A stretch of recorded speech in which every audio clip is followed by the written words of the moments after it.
ahead, son. Thank you.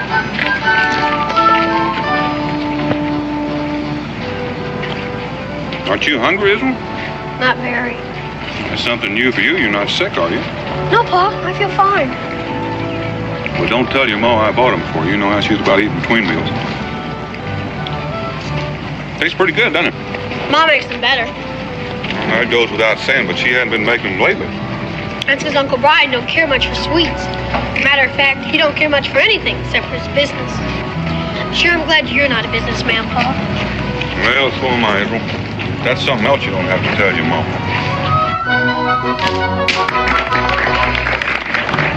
Looks like something's going on up the street. Shall we have a look? If you want.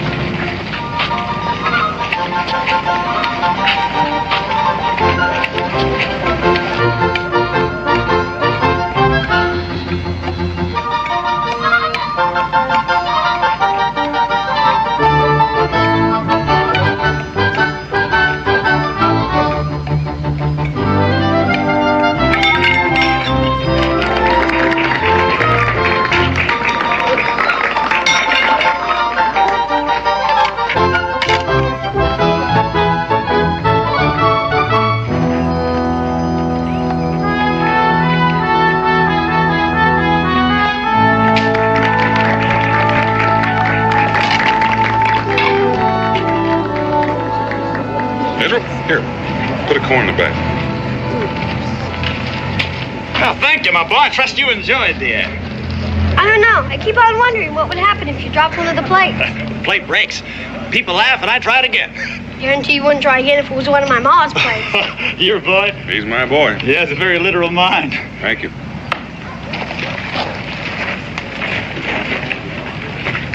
Paul? What does he mean by that? No, that's something you don't have to worry too much about, Israel. Israel, you know, it seems to me you're not having too much fun in our little outfit. I'm sorry, Paul. I guess I just ain't cut out for city living. Well, neither am I. To tell you the truth, I'm starting to get a little homesick myself. What do you say we go in back and help your mom pack so we can start home early? I'm ready anytime you are.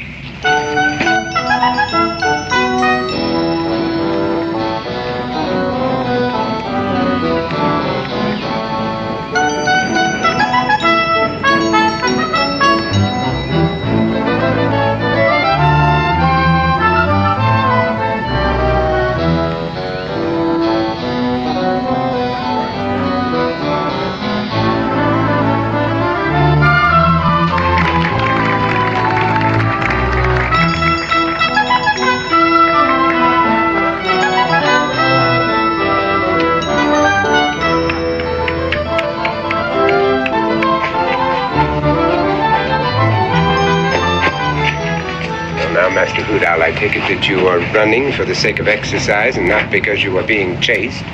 There's nobody after me. Then don't let me ever see you running again when it is not necessary.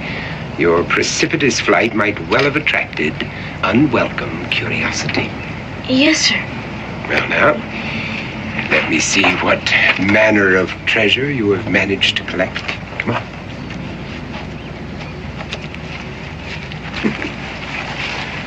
Well, I'm happy to see that you have learned discrimination. Never rob a poor man. The jail sentence is exactly the same, and the rewards are not worth the risk. Did I do all right? You did very well, my boy. Yes. It does credit to your concentration on your lessons and my teaching. Did I do good enough so I can get meat for supper? A small portion, perhaps. But if you make another haul like this, I promise you that you will feast upon steak. Gee, I don't think I ever tasted steak. You will, my boy. You will. Now, are you sure that no one was suspicious? Nah, it was easy.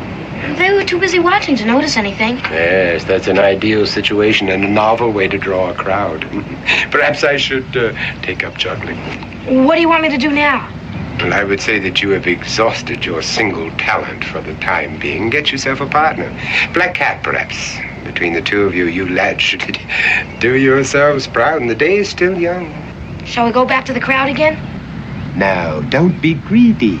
No, you've already harvested that crop. Look somewhere else. Yes, sir. And don't get caught. gifted chap.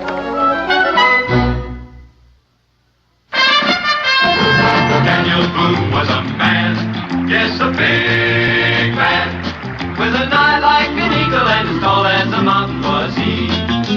Daniel Boone was a man, yes, a big man. He was brave, he was fearless, and as tough as a mighty oak tree. From the coonskin cap on the top of old Dan to the heel of his rawhide shoe, the rippinest, roaringest, fightingest man the frontier ever knew. Daniel Boone was a man, yes, a big man, and he fought for America to make all Americans free. What a Boone was to do and what a dream come true was he.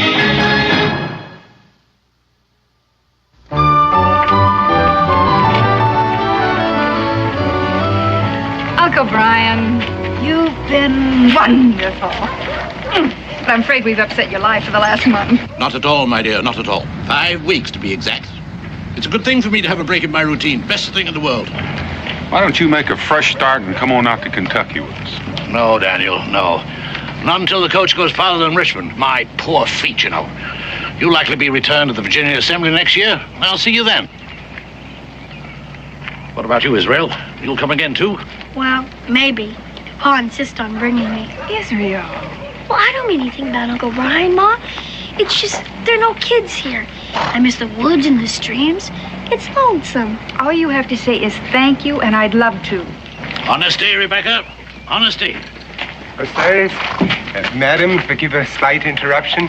I am Dr. Thaddeus Morton, humanities, not medicine, and I'm newly arrived in these gracious environs with my spouse and our 9 children. 9? That sure is a lot of humanities. Israel. Yes, lad. Yes, 9, and all boys, and what is even more curious, they're all just about the same age as you. Well, that's pretty hard to do. Well, not if they're adopted. Orphans. My wife and I lacked children, so we solved our problem with children who lacked parents. And if this town proves to be sympathetic, well, we have plans to build a permanent home here that will accommodate a great many more children. Yes, you'll find the details in these announcements, and I shall use the date on the program tonight at 8 o'clock, and I hope that you will all be there. Thank you. Well, Doctor, this seems like a very nice thing you're doing. My wife and I can't be there, but I reckon if you're taking donations, we can spare a few Continentals. Well, that's most philanthropic of you, sir. And what name shall I enter on our list of patrons? Well, don't bother putting our name down. I'm just sorry we can't afford more. Well, I assure you, if everyone is this generous, the home is already built. Thank you again. I'll be at your meeting, Dr. Morton. I'll be there. Bless you, sir. Letter for you, Mr. Boone. Good thing I sorted the mail for the coach left. Oh, thank you. What is it, Dad? Well, Becky, it looks like we packed up too soon. We're not leaving just yet. But why? Well, at least you and your mother are not leaving. I have to go to Philadelphia. The Congress is considering statehood for Kentucky, and they want my testimony. And as long as I'm set for travel, I might as well rent a horse and get started. Get back that much sooner. Gosh, Pa. Well, it's just 2 weeks, Edward, maybe even less. 2 weeks. Oh, it's not as bad as that, Israel. It's hard on you, I know. But I'll tell you what. There's a fishing boat leaving for the bay at 11 o'clock this morning. Now, if we can catch it, you might bring back a sturgeon. So, what? Confound it. What's happened to my watch? Wasn't I wearing it when I left the house? I didn't notice. I didn't notice myself. Habit. Well, if I don't have it here, it must be somewhere else. That sounds reasonable. Well, I'd better go home and look for it. It's a very valuable timepiece. Solid gold. Have a good trip, Daniel. Bye, Uncle Brian. See you in the house, Rebecca. Israel, if you want to catch a sturgeon today, you better go help Uncle Brian find that watch. You know how upset he gets about those things. Yeah, I reckon I do. Bye, Pa. Catch a big one.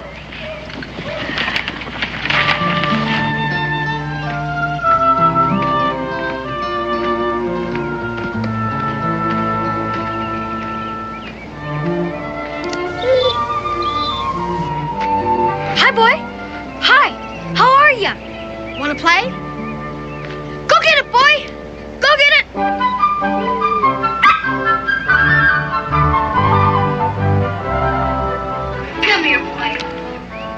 or my dog sure could teach you to retrieve. Want to play some more? Jupiter. Ready? Jupiter, where have you been? Come on, Jupiter. Guess you Come better go before you get both of us in trouble.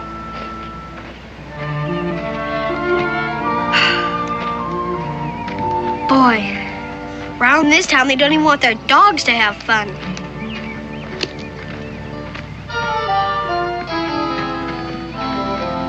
Hi, fellas. Want to go fishing?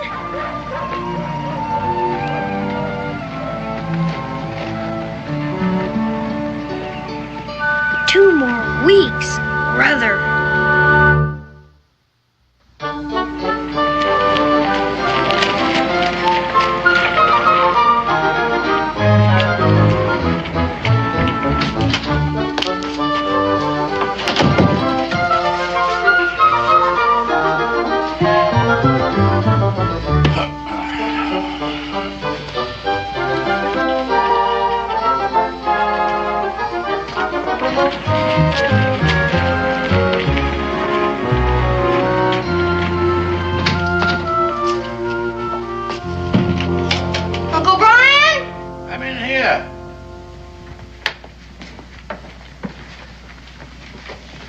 Find your watch yet?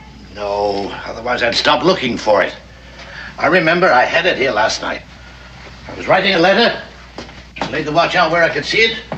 Because I promised to meet Mr. Stevens over at the warehouse at 8:30. Oh, Did you meet him? of course I met him. Bought 1,000 pounds of indigo. Well, then you must have taken it to the warehouse with you. True, then why would I leave it there? Maybe when you came home, you put it on your dresser. Then you went to bed. Ah, perhaps that's it. I'll go look. Yes. Yes. I always put it on the dresser when I go to bed. At least I think I do.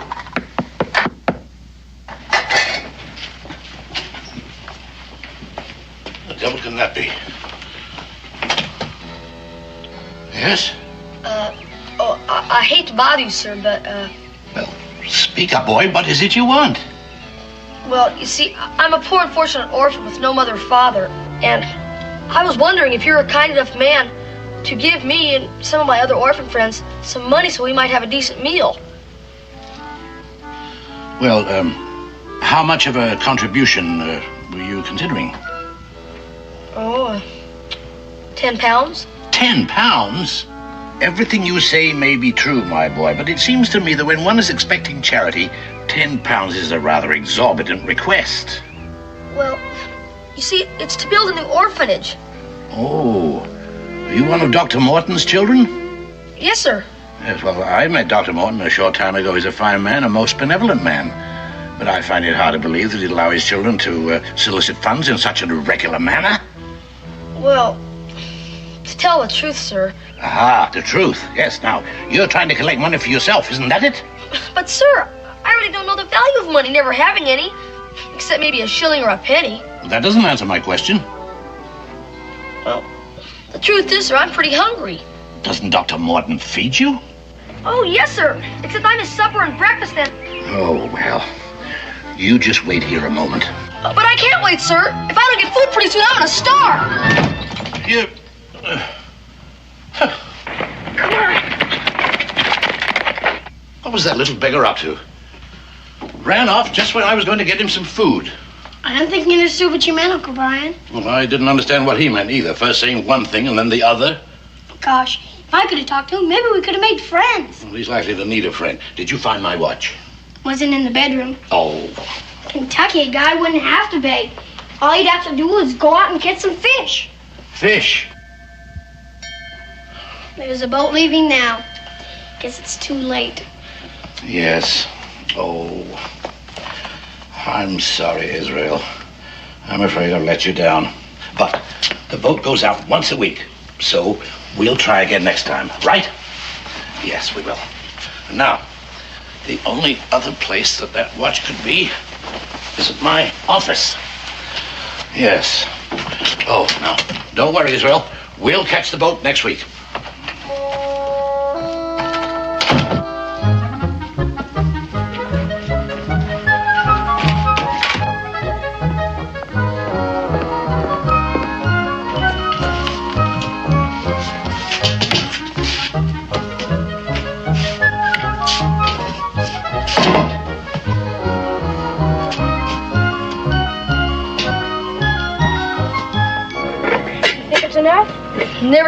enough. I'm not sure a broken pipe is worth very much. And what about the silver box? Hey, yeah, that looks pretty good. But if we want to stay off bread and water, we better get some more. Use the confusion method. Yeah, I like confusion better than distraction. Distraction always scares me. This box has got some kind of powder in it.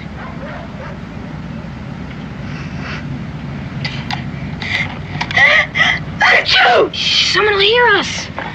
Be quiet. Achoo!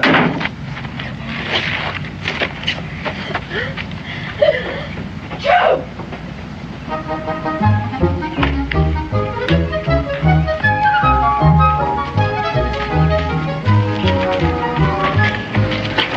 How about that place? We'll use the confusion method.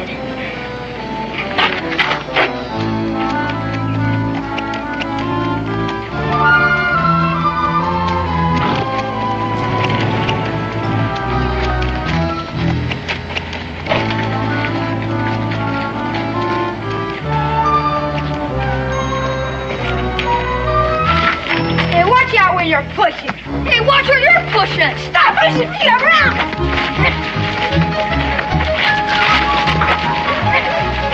Hey, stop it. I got what you want. Stop it. Get out of here. Hey, what are you shooting me for? I'll get you. What are you doing? Boy, stop that. Stop that, I say. Hold on there, boy. Who are those friends of yours? I don't know. They weren't very friendly. You come right here. What's in this bag? Just some stuff to eat. None of your sass, boy. And if any of my silver is missing, you're going to jail. But I didn't even touch your silver. I'll help you pick it up. You keep your hands off that. Here, come back here, you. What'd you get? I got this. How about you? This. That'll be enough. Let's put them in the sack. Maybe after this we'll get some meat for a change. Yeah. Hey, Phyllis! Hey, it's that kid that helped us get away. He seems to know all about the confusion method. I'll say. He's got a whole sack full. You're friends again. We weren't mad at each other. You mean you were just playing? No, we were working. Hey, what you got in the sack? Rob.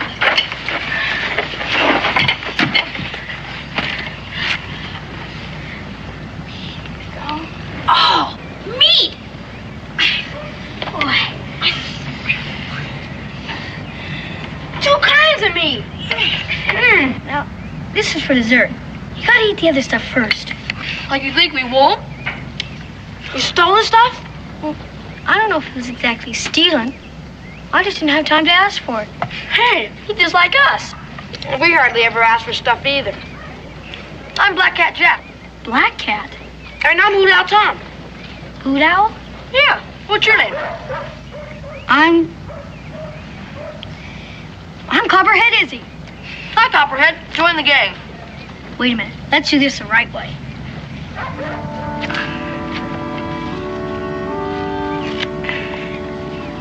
We'll eat bread and salt together.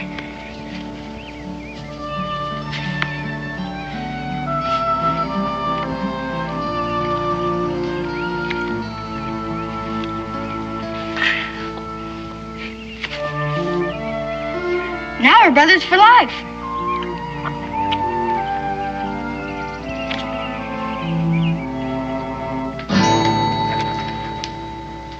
Come, Peter. You have a tongue. You have had the privilege of being taught correct English. All I want is the truth. Now, did you snatch the purse from this good woman? Not that I doubt your word, Miss Hinch. Oh, if there were only reason to doubt it. Well, Peter. Well, I'm relieved to see that you do not attempt to compound your felony with mendacity. But I didn't want to do it. Enough, Peter. Come with me. Miss Hinch, I want you to know that my wife and I are very grateful to you for having brought this matter to our attention. What will you do to him? Well, he must be corrected. Oh, it must be done. Though I'd prefer that the rod fell on my own back, as perhaps should be. Whenever one of my charges is apprehended in a malicious act, I feel that it is my fault. I feel that my teachings and my example have failed. But you have so many boys. Yes, that's true. That's true, and I must find consolation in those who have followed my instructions so well that they have never been caught in any single criminal act. Ah, but Peter, oh, how humiliating that it should happen in this town that we have chosen to make as our permanent home, where even tonight I had planned to appeal to the good citizens to open their hearts and their purses. I'm afraid that Peter has betrayed his future. There'll be few contributors now. Oh, I'll say nothing that would spoil your cause. Better not to have reported Peter at all. No, you did absolutely right, Miss Hinchin. I must do the right thing, too. Perhaps as the injured party, you would care to see the correction applied? Oh, no, Dr. Morton. Oh, I believe that Peter was sincerely repentant. It seems to me that he's learned his lesson. And as soon as he becomes part of this community, I'm sure he'll be no more trouble. Yes, if only he could be assured of growing up in a community where there are people of such kindly understanding as yourself. Oh, that would indeed be a blessing. Now, if, I seldom go out in the evenings. I wonder if I could make my contribution now. Would, £10 be of help? And perhaps make you just a bit more lenient with Peter? Oh, Miss Hinch, after what has happened, your generosity is like heaping coals of fire upon my head. And the children, yes, they bless you too. Now, if you will wait till I hitch up the horses, perhaps I can drive you home. I don't live very far from here. It's been a pleasure, Dr. Morton. Your pleasure is my profound delight. Oh. And the children bless you, too. Oh.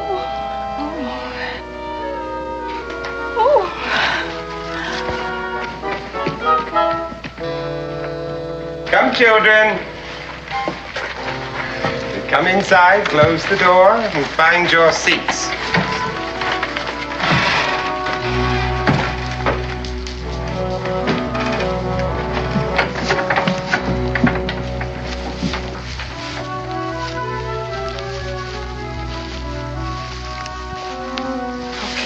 Stay here. We gotta report to Dr. Morton. Gentlemen, Chicken Leg Pete has been caught stealing, and he's going to have to be made an object lesson. You're late. What did you have to say for yourself? Silver.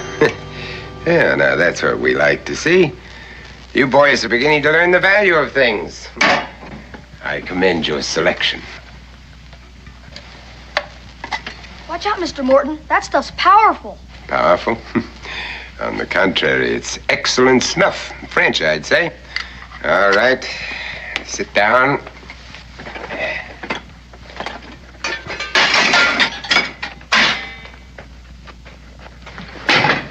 As I told you, Chicken Leg Pete made a serious error, but just so that you boys will thoroughly understand, we're going to reenact the attempted crime. All right, Chicken Leg, stand out here. What did he do? He got caught stealing. He's sure gonna get it. I guess I'd get it too if I was caught stealing. Violet, you will play the part of Miss Hinch, who informed me that her purse was hanging on the crook of her elbow like that. Now you will be strolling up and down the street looking in the shop windows. All right, Chicken Leg, show us what you did.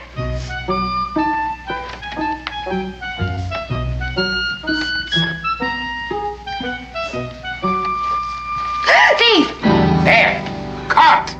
Caught. Because you paid no heed to what I taught you. Because you failed to practice. Caught.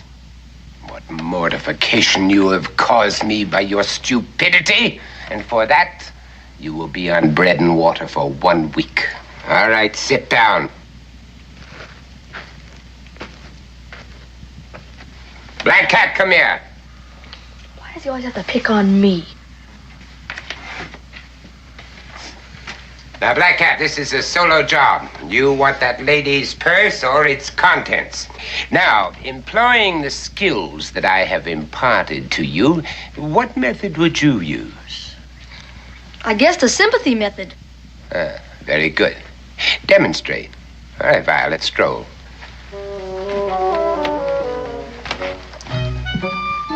What's going on? Keep still.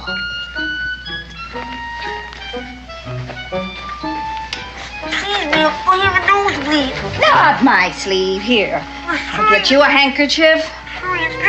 Ah. Black cat's pretty good. Oh. It's all right now, ma'am.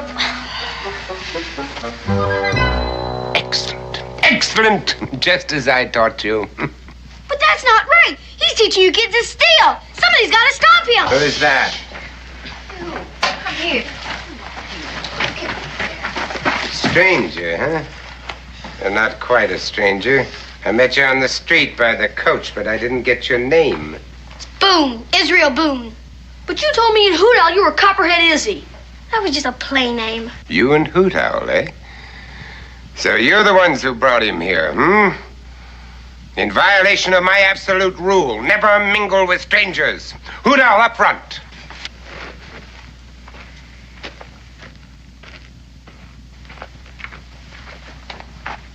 Now, for introducing a stranger into our midst, you will both receive a sound thrashing. And you will be put on bread and water not for 1 week, but for 1 month. But Dr. Morton, he's just like one of us. He stole food for us. I didn't say I stole it. I said I just didn't have time to ask for it. That's what we all say. Now, let's see what you have there. 2 empty jars and a salt shaker. It isn't worth a farthing. We ate up the part that was worth something. Lots of stuff. In any case, you're a sneak, and you will be treated accordingly. Hey, that's my Uncle Brian's. Give it to me. It's my snuff box now. I shall think up your punishment tomorrow. Tomorrow? You can't keep me prisoner. You can't keep any of these kids prisoner. This is my family. And because you joined them of your own free will, you will become part of my family, too. Violet, lock the doors.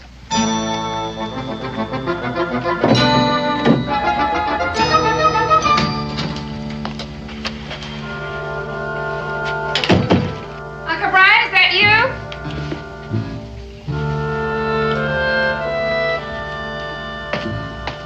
Oh, what a day.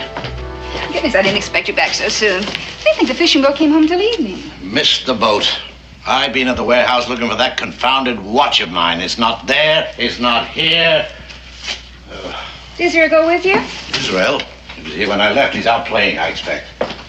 Where is that blasted watch of mine? I wish I knew. I wish I knew what happened to our food. I could swear I left a roasting full in the middle of that table.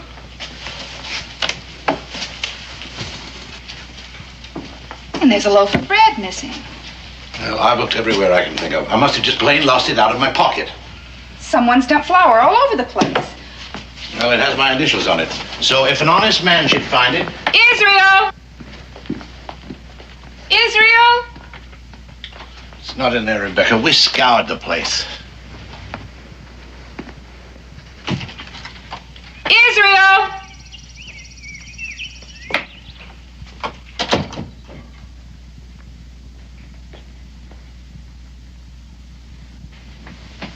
Israel Boone! Things just don't vanish without a reason. I suppose Israel can explain it when he gets home. No, Israel couldn't find it either. Hey, where the devil's my snuff box? I always keep it right here. Of course, I did move things around looking for that confounded watch of mine. And that silver piece. One that belonged to your Aunt Mary. That's gone. We always have it here.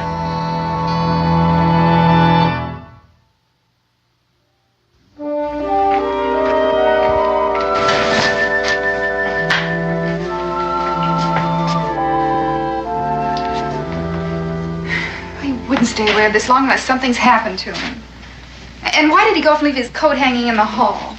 Now, Rebecca, you know how boys are. They get interested in something and lose all track of time. And he doesn't have a watch. Watch, oh. Uncle Brian, how disappointed was Israel in not going fishing?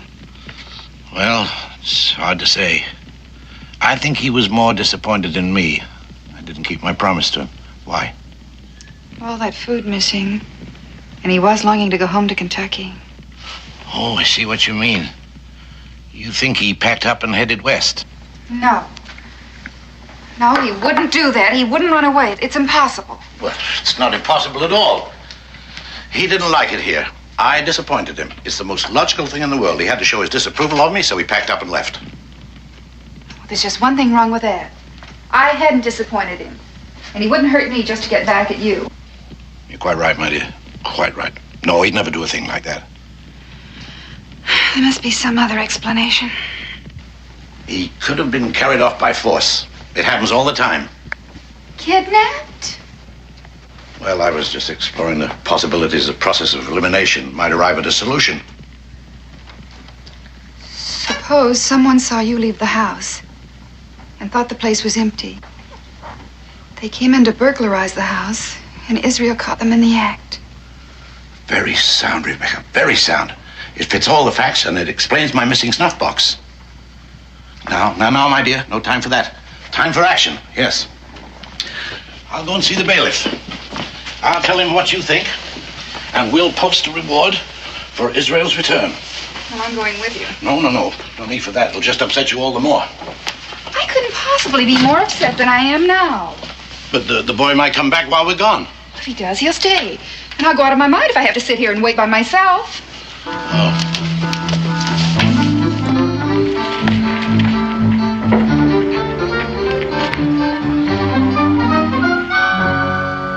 Don't you fellas know it's wrong to steal? Sure, we know it's wrong. But we have to. We got to earn our keep. How did old Martin get you in the first place? Nobody else wanted us. We got signed over to him and his wife, legal. So if we try to run away, he can always get us back. And he's such a smooth talker, nobody ever suspects anything. Gotta think of something. My pa gets captured by the Indians. He always gets away. Feel a lot better if we could escape without any help. But I guess it doesn't matter much anyway. We'll escape in a few days. How? Oh, there are gonna be people looking for me. Sooner or later, they'll look in this barn. Sure, it's gonna be embarrassing. How can I face Pa when I can't even escape from a barn? You don't need to worry about that. And you got an idea? I got an idea. You don't know what's going on yet. But if Dr. Morton is planning on raising money for a permanent home? You mean he's just planning to raise money? What we swipe is nothing to what he gets. We're just bait. He goes to those meetings and makes speeches about us poor orphans. My Uncle Brian was planning on going to that meeting. There's only some way I could get word to him. That's it.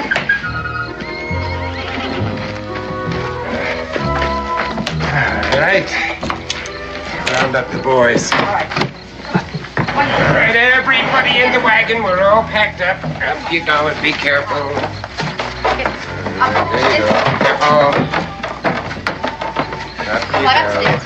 Up. All right. I don't want to go. Thaddeus. As I told you, you joined us of your own free will. You're now one of our children. You want to go with the rest of the boys, don't you? All right, in you go. Now mind your feet.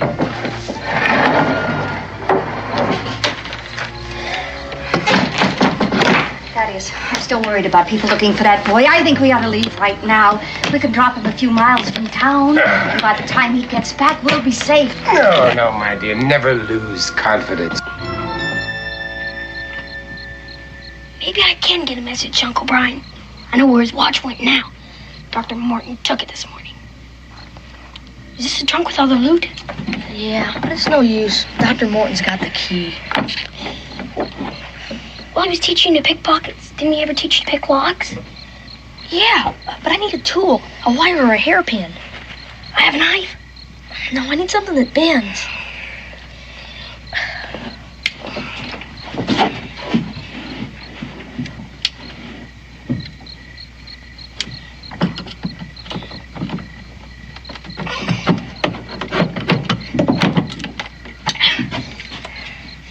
I have a bent nail.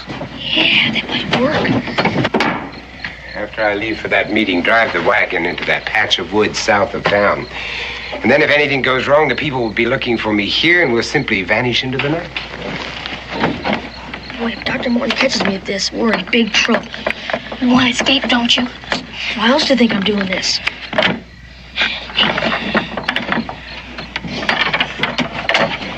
It's solid gold, and it has the initials BB on it. Here it is. Now what? Now we employ the confusion method.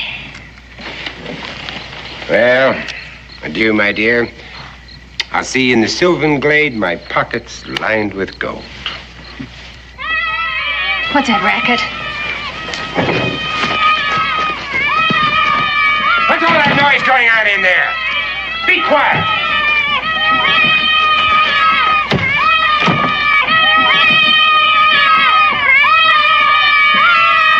All right, now, let's see what's going on. What are you doing? Now, stop it! Stop it, you hear me? Will you stop that? You boy! All right, all right! All right! Oh, Boone, I have a suspicion that you're at the bottom of all this. I haven't time to deal with you now, but I'll let you amuse yourself imagining what the punishment I'm going to mete out will be. And I warn the rest of you, if there is any more trouble, you'll each one of you receive a sound thrashing, no matter who the culprit may be.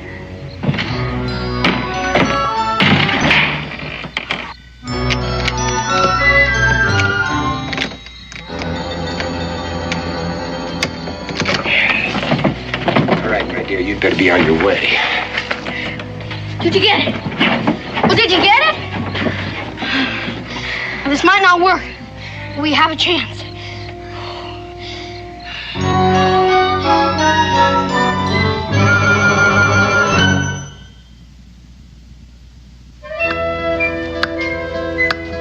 I don't know what else we can do. We've posted a reward. People are out looking. I can't understand why there's no word from the bailiff yet. Well, there must be some answer. If only we could find it. Well, we've tried everything, and we don't have an answer yet. The thing I don't understand is the missing food. If there was a thief in the house and Israel walked in on him, why would he take time to rob the pantry? Well, it could have been he was hungry. Israel could have walked in on him robbing the pantry. Logical, my dear. Very logical. And we know there was someone else in this house besides Israel. Israel would never steal. Food. Food. Rebecca, before I went to the warehouse, there was this beggar boy came to the door. Beggar boy? Yes, I remember him distinctly. He was an orphan, about Israel's age. Uncle Brian, you never mentioned this before. Well, it slipped my mind, and I didn't think it was important. Oh, please, Uncle Brian. What did he look like? What did he want? Well, he wanted money for the orphanage. He wanted this, he wanted that, 10 pounds, a shilling, old clothes. He finally even asked me for food. Did you give it to him? Well, I was going to, and all of a sudden he ran away. Did Israel hear this? Well, I'm not sure. You see, he was looking for my watch, and... Oh, wait. He must have heard something, because he said the boy didn't understand me. That could be the reason he took the food. He took the food for the boy at the orphanage. Yes, but he should be back by now. It isn't that far. Well, he stayed. He made friends with the boy, and he forgot about the time. Wasn't Dr. Morton holding a meeting tonight? Yes, 8 o'clock. I planned to attend until Israel got lost. Well, you're still going to attend. Well, there's no point in now. Besides, I wouldn't leave you here alone. Of course there's a point in it. Don't you see, if he took food to that boy, Dr. Morton may have seen him. Good heavens, you may be right. 8:45. All right, Rebecca. I'll go to the meeting. And if I miss Dr. Morton in the meeting, I'll find him later. Where are those orphans now? In that old barn just north of town. Oh, I think I'll go out there. Israel may have found himself some friends. Yes.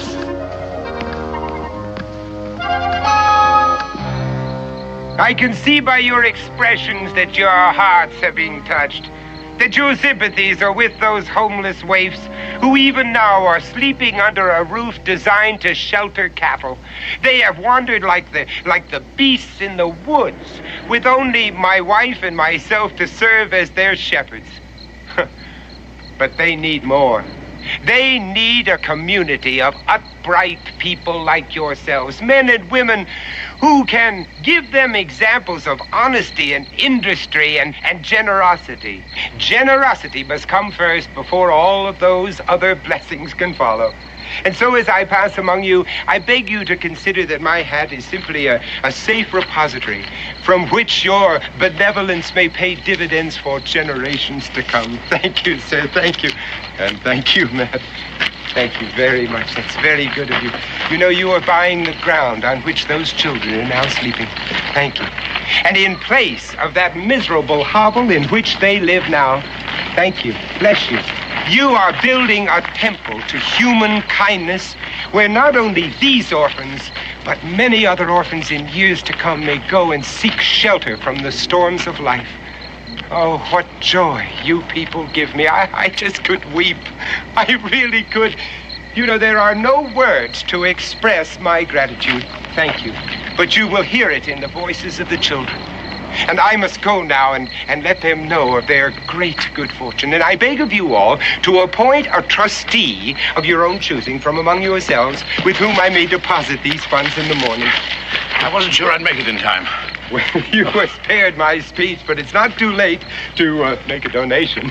Oh, yes, of course. But I really came here on another matter. Now, most of you already know that my grandnephew, Israel Boone, is missing, and I have offered a reward for his return. You met him at the coach this morning. Yes. It must be very, very terrible for you and your contribution, sir. Well, that's a very handsome one. He'd been at loose ends and lonesome being a stranger here, and I thought he might have struck up an acquaintance with one of your orphans. Well, I really don't know anything about that, but when I get back, I'll rouse them and ask. Yes. Your contribution. Yes? What is it? I was just looking at your watch chain. I have one exactly like that. How very coincidental. Your contribution, sir. What I mean is I had one just like it, and I lost it. And the first time I missed it was right after talking to you this morning. Well, my wife will be expecting me now. This is my watch. My initials were engraved on. After him. He's a thief. He's robbed us all. Get him. Captain.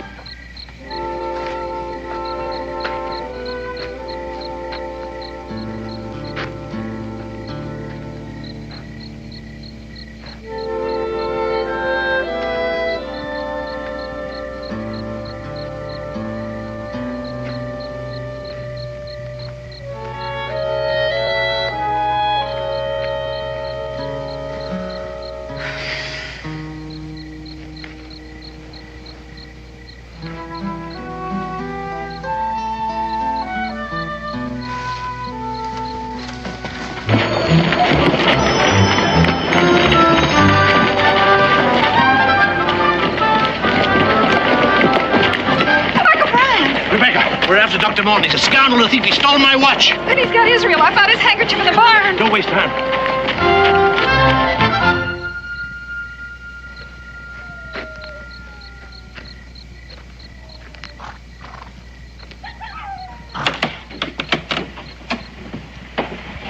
How's everything outside? It's all clear. I only had something longer than dinner. Hey, what about the sword? Good, get it. If I can loosen that kingpin, this wagon isn't going anywhere.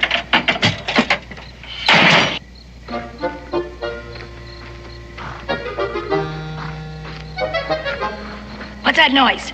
What's going on in there? I knocked over the benches, all. Well, sit down and stay put. I don't want to hear another sound out of any of you. Yes, ma'am.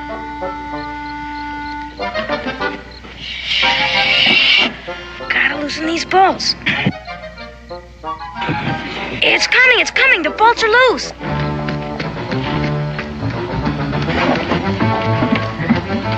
It's Dr. Morton, and he's running fast.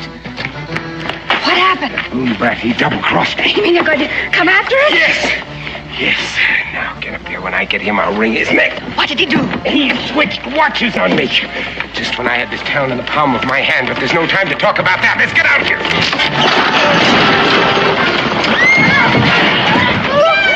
Oh, stop crying.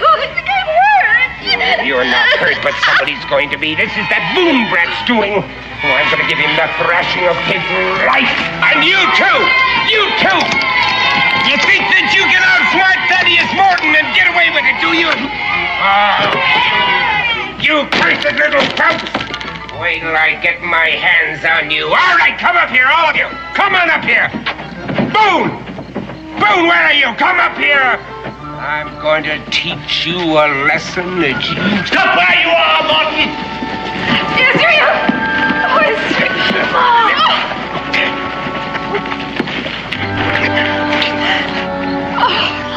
Hi, Ma. These are my friends. Black Cat Jack, Hoot Owl Tom, Chicken Leg Pete, and I'm Copperhead Izzy. Copperhead Izzy? Come on in there.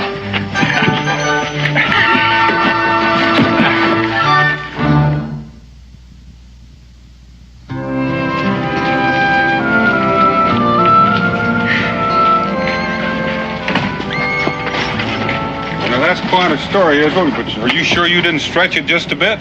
Honest, Pa, that's a whole plain truth. You can ask Ma or Uncle Brian. It's true, as impossible as it may seem. Yes, I'll vouch for the story. And thanks to your son, my grandnephew, I am now trustee of a home for boys. Well, Uncle Brian, it's just my guess that's going to keep you busy for quite a while. No doubt. But it has its rewards. You see, Daniel, I never realized till now what an empty life I've led. And I can thank Israel for that, too. You don't have to thank me, Uncle Brian. The way was lots of fun. I think we can do without that kind of fun. Well, it looks like we're on time. Confound it, what's happened to my watch again? Here it is, Uncle Brian. Well, how? It's what Black Cat calls the sympathy method. Uncle Brian, you're just going to have to be more careful, or somebody's going to take it from you.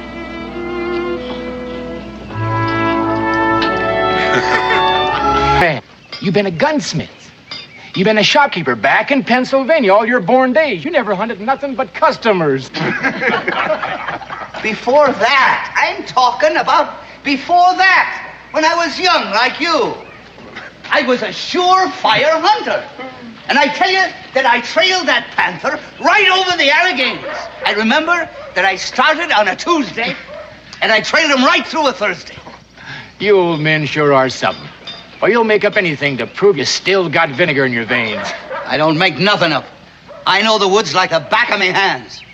I can trail, I can hunt, and I can fight as good as any of you dumb yearlings. I tell you, I climbed the Alleghenies, I crossed the Ohio, and I got that panther right by the Susquehanna. The where? The Susquehanna. The Susquehanna! What are you, deaf or something? And what's more, I put a rifle ball through that cat's eyes at 100 yards. Oh, now. You crossed the Ohio, then the Susquehanna? Huh? Did you hear that? What are you, crazy loons? What are you laughing at? You can't cross the Ohio and then the Susquehanna. It's the other way around. You don't even know the country you're making up tales about. Now listen. I want some respect, you hear? Oh, yeah. I want some respect from you. Well, then don't tell lies, old man. I ain't a liar and I ain't an old man. I'm going to prove both of them points. Come on, finish this off. I'll take one of you, two of you. Doesn't matter which. Come on, wait. Get going, you serpent. Let him go. Daniel Boone, I'm on your side. Let me down. Put me down, will you? Alex, don't pay any attention to him. Them rivers. Them blasted rivers. I got them mixed up, that's all. Anybody can make a mistake, Alex. Maybe. But you know, when I make a mistake, it's a beaut. Going west, and I set the Ohio before the Susquehanna. It's mud. My brains is turned to mud, you know. Maybe they're right. Maybe I ain't good for anything anymore. Alex, you're just speaking pure old, unadulterated hogwash. You know, I bet you can teach me things about the woods I never knew before. You know, I never should have come here. For 30 years, I hunted in the Alleghenies, and that's the truth. I believe you, Alex. Sure I did. And then I went to Lancaster, and I set me up in the gunsmithy business. And for 25 years, I made me a good living, me and my family. And I taught my son, Jess, all about the gun-making business. And then when I got close to 70, see, I think about retiring. So I give the business to Jess. But he he folds up everything and comes out here. And I come with him. Do you know what I done? Do you know what I done, Danny? Well, Alex. I gave my life away. That's what I done. And I have become a burden to everybody. Well, now, you listen to me. As far as I'm concerned, you're still a ring-tailed he-man. Well, you're darn tootin' I am. You're darn tootin' I am. And I am going to fight to make them people admit that. You know something? You and me are going to have to go hunting soon. And I'll bet you can learn me things as sure as there's day and night. Well, I sure can. Yes, I can. It'd be a pleasure to teach you a thing or two. Well, that makes me feel better, you saying that? Yeah, that makes me feel real prime.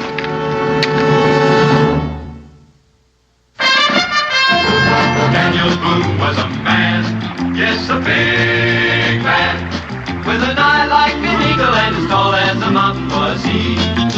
Daniel Boone was a man, yes, a big man. He was brave, he was fearless, and as tough as a mighty oak tree. From the coonskin cap on the top of old Dan to the heel of his rawhide shoe, the rippinest, roaringest, fightingest man the frontier ever knew. Daniel Boone was a man, yes, a big man, and he fought for America to make all Americans free. What Boone wanted to do and what a dream come true was he.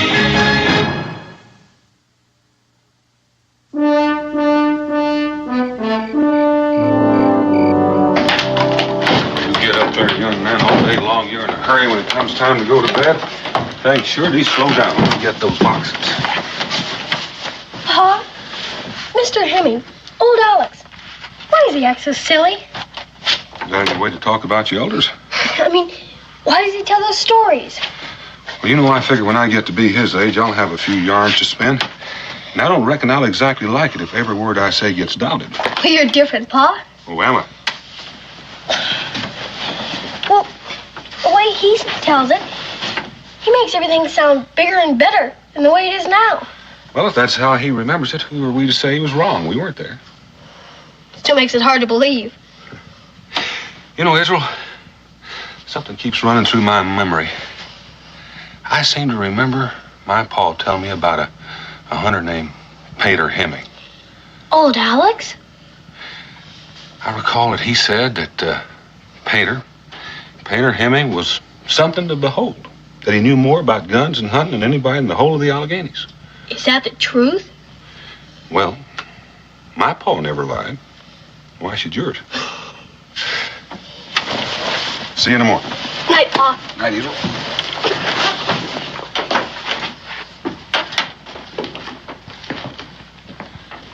You know, Becky, it's a terrible thing.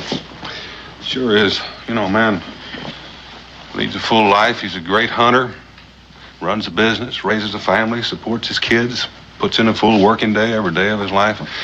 And one day he wakes up and he feels like he's just being tossed aside. Out here in the wilderness, it's even harder. At least when a man retires in the city, he can visit friends, see old places. Out here, he's a stranger. Well, he's still a strong old man. He deserves a life of his own. I think I'll visit the Hemmings while you're out checking the beaver traps. You know something? I think that's a real good idea. Ow! I'm sorry, Dan. I hope the Indians don't attack while I'm all wrapped up in this. What are you trying to do, Pa? Hurt yourself? Get out of here. I got work to do. Give me that axe. What do you want to do? Get a smoke work like this in the hot sun? You're too old for this kind of thing. You let go. I can still do a day's work, and I want that. He's right, Pa. Be sensible. Be sensible. Be sensible, she says. Now, do you want me here, or do you want me in my grave? Because that's where I'll be, unless you let me live like a man. Of course we want you with us, Pa. That's just it. We don't want you to get sick or hurt yourself. We want you with us.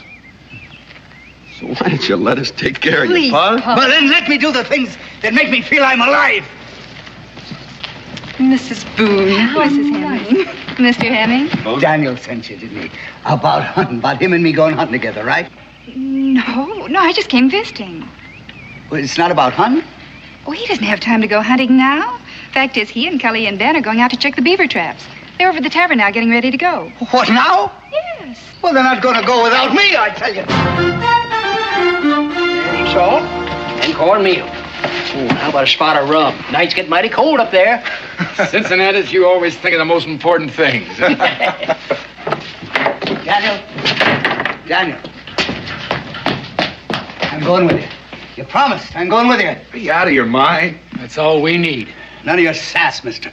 All right, when do we start, Daniel? What do I take with me? Oh, Alex, listen. Huh? Listen. Yes? This is different from hunting. You know that. This will be too hard on you. We may be out there as long as a week. Is that all? I got plenty of ginger in me. Ah, this is a man's work, and I'm going to do it, huh? Come on, Alex, you creak. You couldn't even keep up with us. I'll pass you, mister, and make you run to keep up close. 70 years old, and he wants to check beaver traps. That's right, in case you've forgotten it. 70's a fine right age, and I'm still growing. Oh, Alex. Yes. Listen. Yes, I'm listening. Not this time. It's too much for you. You? What, are you breaking your promise, Daniel? Oh, now, Alex, please. No. It's all right. No, I'll just sit in the sun, and I'll grow rusty like an old piece of iron, and bit by bit I'll die. I give it up, you know. Trying to live a life of my own. I give it up. I'll just start walking to my grave. Alex, go get your rifle. You're coming along with us. He was only fooling me. He was only fooling me. Ah, boy, Daniel. I knew he was only fooling. He was only kidding, you know, all the time. I'll be right with you now. Now, don't go. I'll be right back. My pa's a mighty good man, Mrs. Boone. All his life he's done for me. Now I want to take care of him. You know, make his days sunny and easy. Hey, I'm going here. By Jupiter, I'm going. Yes, sir, he's going to take me with him. Oh, you'll have fresh meat, Beulah. You'll have bear, you'll have buck, and it's as big as a horse. You can't make a trip like that. It's too much for you. You're talking. I've been making trips like this before you were born. What's more, you just be a burden to them, Pa. You just get in their way. They don't need you. And you don't need me for anything here either. You're not going to go, Pa. I'm not going to let you. What? Get away! Get out of my way! Alex! Oh, son. Just look what you brought me to. Just look. Oh.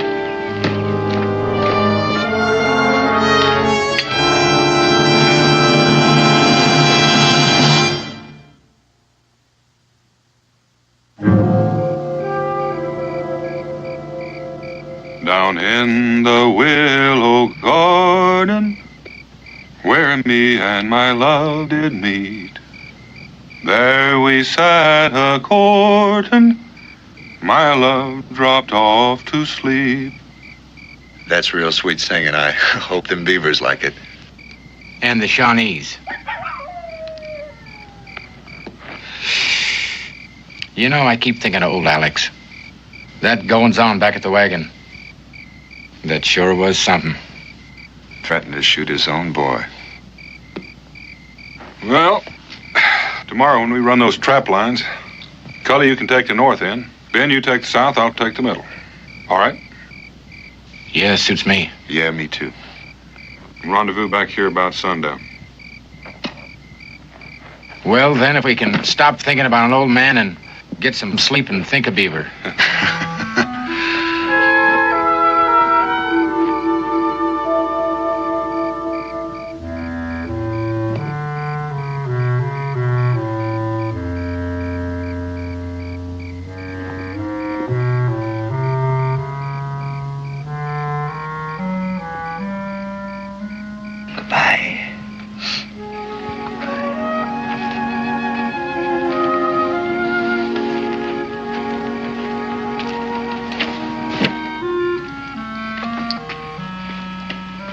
on, fellas. Gonna find ourselves a life we can live.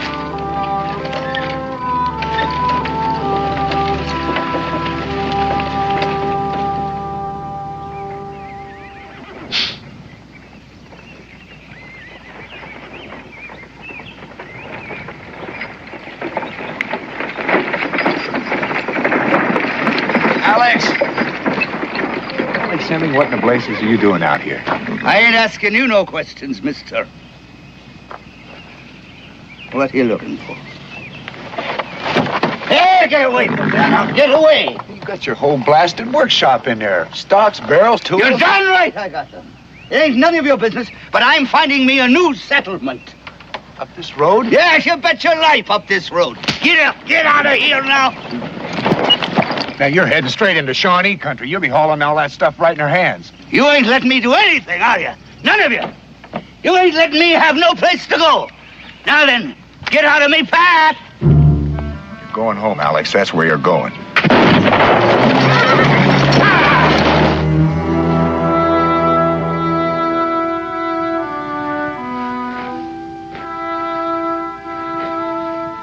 Cully should have been back by now. Well, maybe his traps are full. Yeah. Take more time. Yeah, maybe. Daniel. Ben! Daniel. He shot at me. Oh, Alex, he shot me out there. He done it. He just shot me. You're mighty lucky. He just creased you. He's running away. Got that wagon load of rifle parts and he's heading straight into Shawnee country. He's what? He said he's looking for a new life, and bang, he shot me. I've been out there for hours. You think you'll be up to traveling? Look, I'll be all right. Just give me a little bit. I reckon this is the end of running trap lines. We're gonna go after old Alex and that wagon before the Shawnee collect them both. We'll have to split up. What for? Well, there's no telling where he's left the trail. We'll scatter till one of us pick it up. And when one of us does? Well, we'll try to convince him his best place is at home. Listen, you ever try arguing with a lightning storm? Nope, but this time we're gonna try. Ben, why don't you hide our gear in that old stump over there? I'll take care of his wound. Right. Let go of them horses, you lame bastard! What you doing? Let me alone, will you? You stop that now, you stop it, will you? Come on, you heathens, you're gonna regret this the rest of your lives, I'm telling you. I'm telling you. Get away from that wagon! These are yours, old man? Sure they're mine, you bear-greased fool. They're my stock, they're my business. You can put these together? Of course I can. I've been doing it for more than 20 years. Now all of that is mine, and nobody gets a scrap of it. You'll have to fight me first.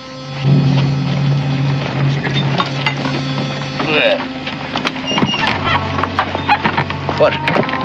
Are you the chief? I am Great Bear. How old are you? Almost 8 times 10 winters have passed for Great Bear. That's nearly 80. You are much younger. Well, I ain't as ancient as... Well, now, the truth is good for the soul. I tell you, there ain't that much distance between us, Chief. So because we are both ancient, we will sit and talk, eh? All right.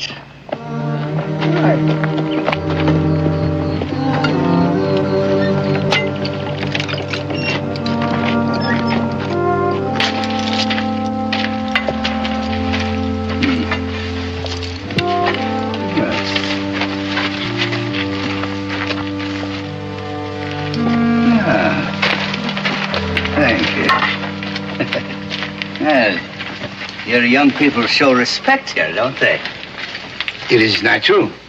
Among us, the fathers are honored. You ain't never been to Boonesboro, I tell you. You have come from Fort Boonesboro? Come. I left. And why? An old man ain't honored there at all, at all. He is like a dog left to go wandering on the edge of the camp, eh? That's right, exactly. A dog. I couldn't have said it better myself. He is like a bone thrown away, like a horse nobody wants. That's right. You know, we think like two peas in a pod. So you left? Well, I ran away. You know, I wanted to find a place that I could be useful in. You have left children behind, eh? A son and a daughter-in-law. They're the stumpheads. You know, all they wanted me to do was sit around in the sun and warm me bones. I know.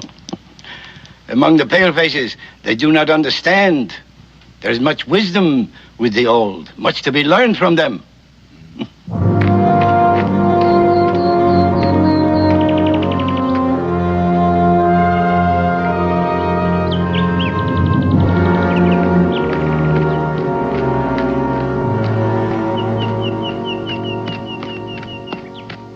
You have fought in the wars?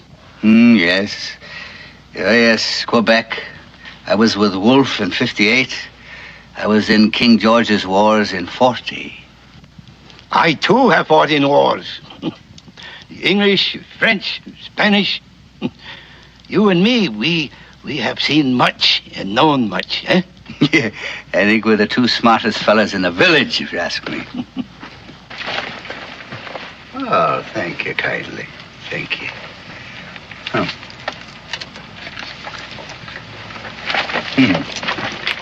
Old man, among us, white hair is highly honored. We are leaders and chiefs because we are old. You may stay with us, old man. Stay with you? Live with us. Here you will be honored. Here you will get much attention. You will have position. You will work among us and be highly prized. Work? You will put the guns together for us. You will be sacred and valuable as a great chief. And you will be much respected. That is so. Well, why not? You know, I'd be listened to at least, wouldn't I? And I mean, I'd be useful in the world again. And I could say the things that I've learned and people could learn from me. Then you will stay? Yes, of course I'll stay. Of course I'll stay. I mean, from now on, I will live and work among the Shawnees. Brother!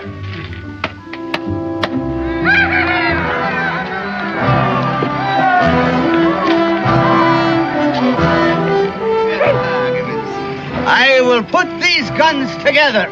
I will work for you and with you.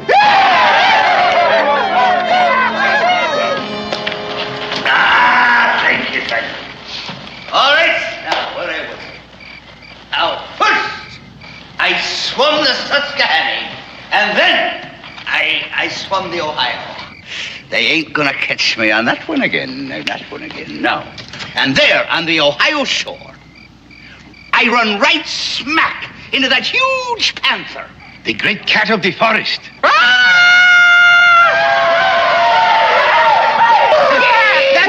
Now, that's exactly like he sounded.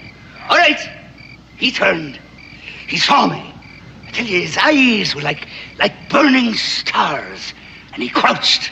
And I lifted my rifle. It was a brown best. They didn't have the long guns in them days. And I aimed.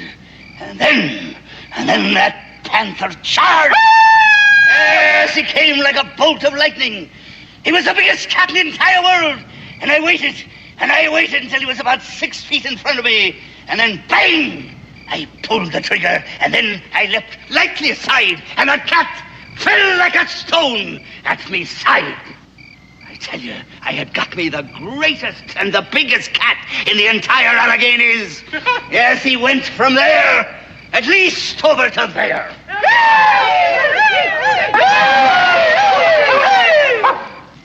The Earth Spirit has sent us a great hunter, the feather. And now, to our brother, we give the hunter's feather. We honor the skill and courage of a great hunter. Our new brother is now a warrior. Well, thank you kindly. You will teach us, huh? How to hunt the panther your way. Of course I will.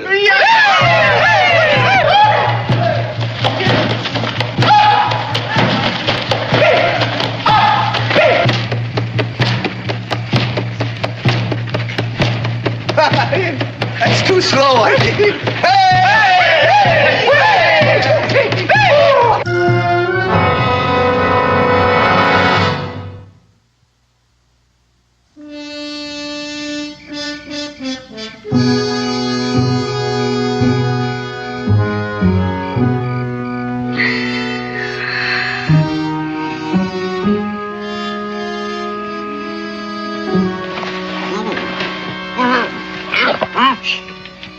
Daniel Boone. Keep it quiet. What the blazes you doing here? Following you. Following me? Why? What for? Well, for one thing, you almost killed Cully. That is nonsense. Well, if I'd have wanted to kill him, I'd have killed him. In the first place, no bullet could hurt that stumphead. And in the second place, I aim very careful so as just to crease his head a little. Yeah. And here you sit feasting and celebrating with the Shawnee. Oh, what's wrong with feasting and celebrating? Nothing. Except you keep promising to fix those guns. What have you been spying on me? Listen, I don't take to people sticking their nose into my business. Well, it's not entirely your own business. I don't see why not. I haven't got time to argue. I've got to get you out of here. Get me out of here. Get you home. Oh, what are you talking about? This is my home. This is where I am living from now on. Here, they treat me as though I was still alive. Here, they know my worth.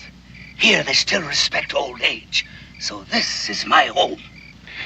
You really mean what you're saying? You're not just stalling him or tricking him. Of course I'm not tricking him. I never meant anything so hard in my life.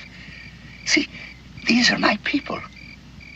And like the Bible says, where they go, I will go also. They honor me. Is that why they've got a Shawnee standing guard outside your tent? He ain't guarding me. No, he's more like my servant. Now, it's right. If I want anything, he's up and away like a jackrabbit to do my bidding. Now, that is respect, my boy. You really mean to go through with this rigmarole? You're going to make those guns? Why do you think that I left Boonesboro? I wanted to find a life that I could be useful in. All right. Now, if the Indians make my life useful, then I am living with the Indians. And fair is fair. If they give me life, I give them guns. Do you know what they're going to do with those guns? Yes, they're going hunting. For people. They're going to use them to attack Boonesboro. That is a lie. Oh, sure. They honor you. They'll make you some kind of wizard because you can give them power. But those guns are a threat to Boonesboro. They're a threat to your son, your daughter-in-law. Old man.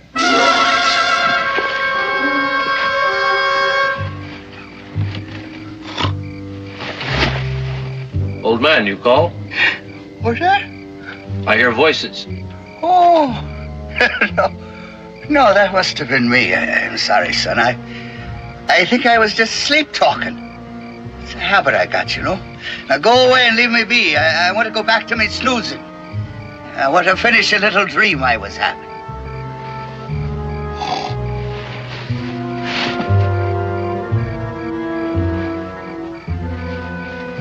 Now listen, I can prove it. What those guns are for. I can walk into this camp tomorrow, walk up to the old chief and ask him about a truce, and you know what he's going to say? No. No truce. Do you want me to prove it to you? No.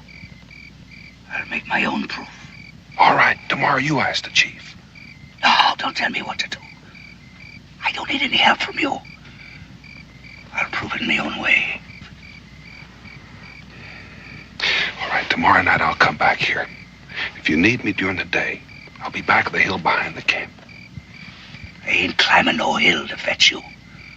I tell you what, there's a little creek just south of the camp. You hide in the underbrush just next to that. All right. Down by the creek in the underbrush.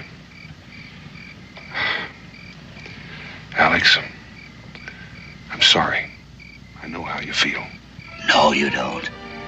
You don't know nothing. Here I finally found a proper place for myself.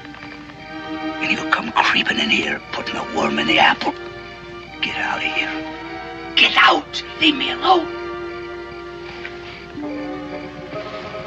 All right, tomorrow then. I'll meet you down at the creek in the under pressure. Leave me be. Leave me be. Never can let well enough alone.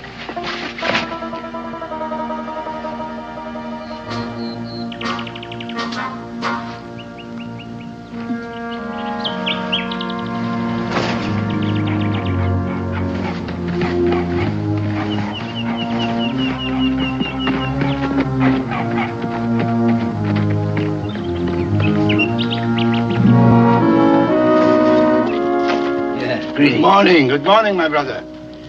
You have slept well? Like a rock. I come to talk to you, Great Bear. Oh? Yes, thank you. You are troubled, my friend? Well, maybe. I don't know. I understand. I understand. I have been thinking much about my brother's happiness. He is alone, but he is still young and still a man. What? Loneliness is poor meat for a man.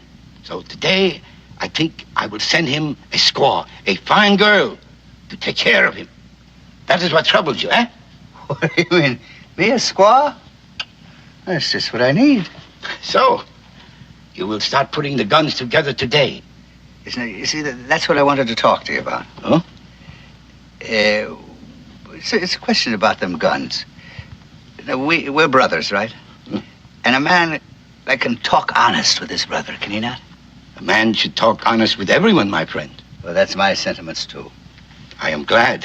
Yes. Now, what is it about the guns? Well, now, are you going to, use those guns for a attack on Boonesboro? It is the young warriors who want the guns put together. And for Boonesboro. But it is not hard to understand. Do they not take our food from us? The deer, the bear?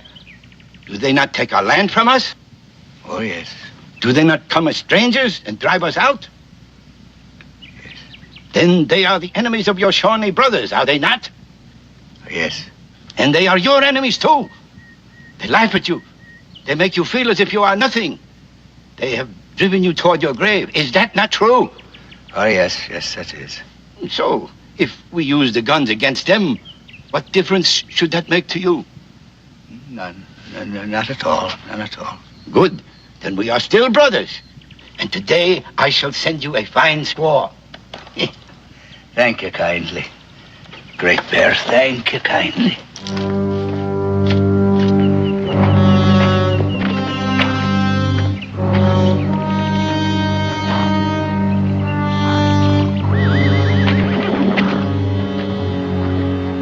You wish something? What? Does the honored one wish something? I wish to be alone. I'm thinking. Can't a man think in peace? You have decided? What? You have been thinking. You have decided. Now, what can two feathers do? Nothing, blasted, nothing. I've decided to take a bath.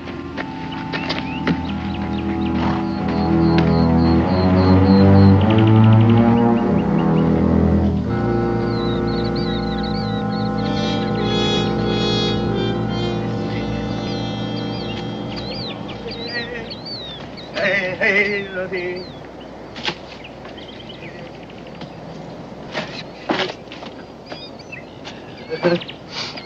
Don't move. Don't move. I got the chief's son within spitting distance of me tail there. Ooh. Well, you were right about the guns. They want me to start putting them together right now. Gotta get you out of here. Me and my wagon, huh? Well, we don't need your wagon. Without you, they can't do anything with those guns. You mean leave me wagon?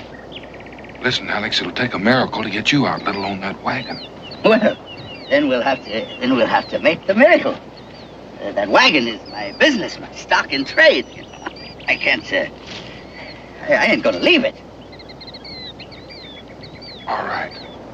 It's not gonna be easy. Meanwhile, you better start working on those guns so they won't get suspicious. Well, maybe. Do anything to the mechanism just so they won't fire. What do you mean? What do you mean, ruin my merchandise? Damage it? Alex, this is no time to consider profit and loss. My family and yours are in danger. You look, Daniel. If ever I am going to start me a new life someplace else, well, I need my stock and trade. I'm going to get my equipment and my wagon out of here intact. All right. I'll come to your teepee tonight and see what we can work out. Well, I would advise that. You see, the chief is presenting me with a squaw tonight. What? Well, so you just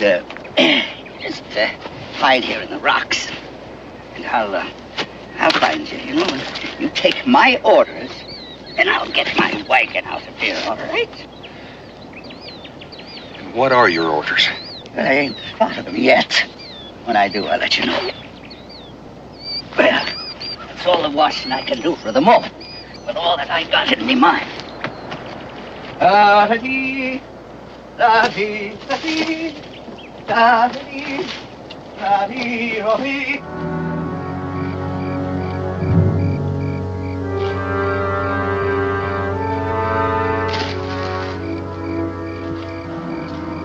Daniel.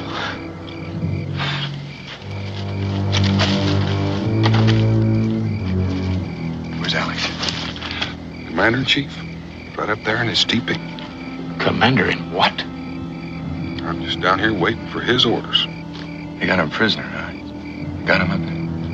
Oh, we had to go up there tonight and out of that teepee and rescue the old buzzard. Not tonight. Why not? Alex's orders. He's entertaining. Enter. His squaw.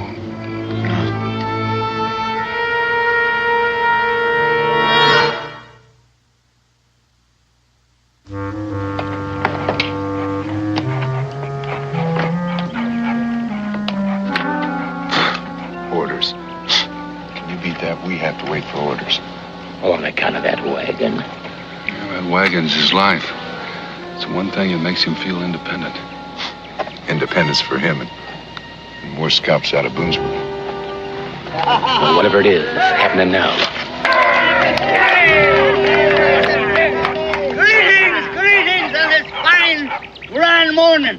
The birds are singing and I'm singing too. Right? Now, Great Bear and me have spoken together today, as things are going to begin today. Yeah, right. Good words, brothers. Yes, now we're going to put the guns together today. Going to be put together. Going to be put bone into bone and joint into joint. But first, you see, we have to hitch my wagon up. The wagon? Well, yes, Great Bear. And then we have to haul it down to the creek, because that's where it'll happen. That's where the happening will be. Now, you didn't ask why, but that would be a smart question. Because we need a great target area, you see. We need a great long distance to show the power of my rifles. Here, do it here. What do you mean, maybe hit somebody or go through a teepee and hit a poor little papoose? No, this is a living area. It's not a target area. Am I not right? He is right. Harness up the wagon. Whatever he's got in mind, he's sure something. Well, I wish I knew what he had in mind. Well, I've got an idea that soon we're going to get some orders.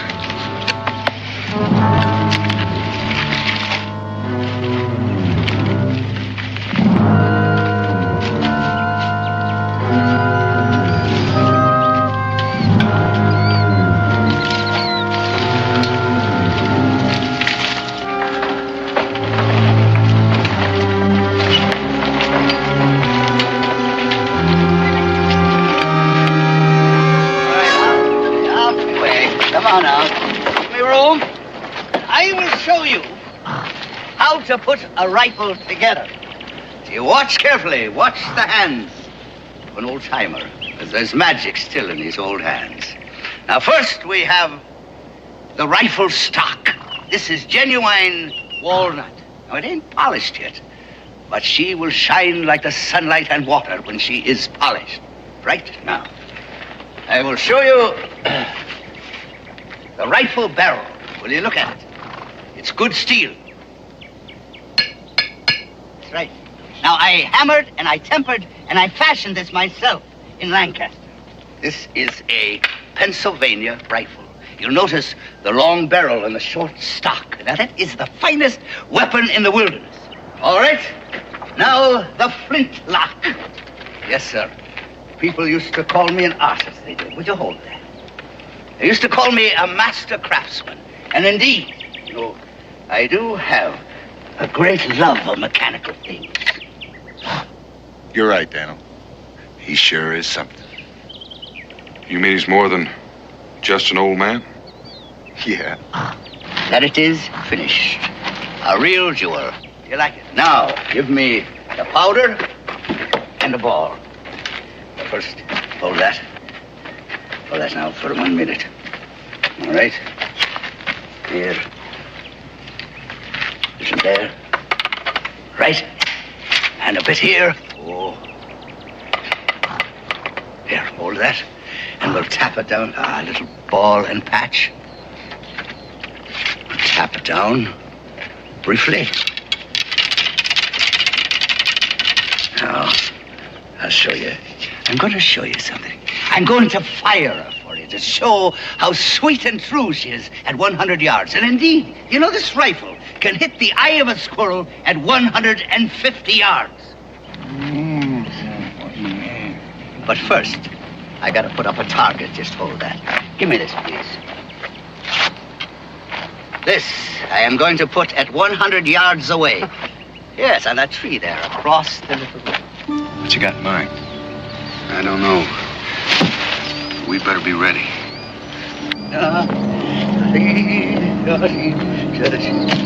Oh, you got company. Well, it might help. Just do as you're told.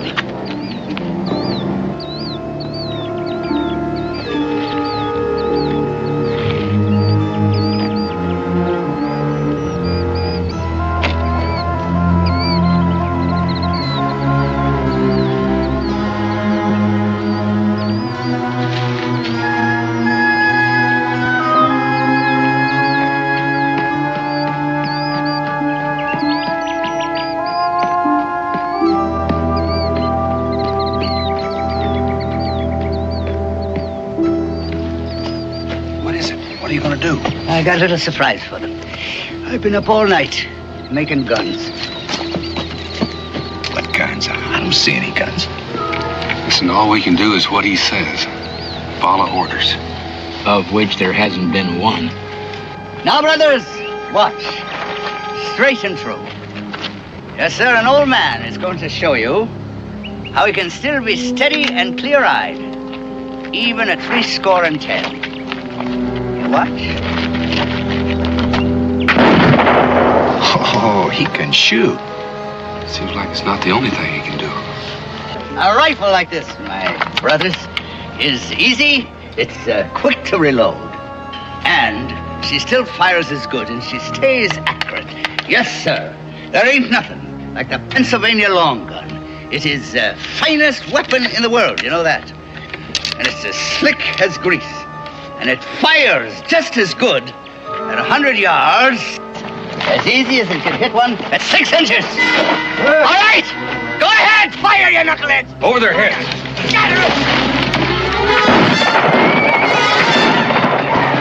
All right, Chief. Get in that wagon. Get into the wagon. Move. Move, Chief. Space your shots.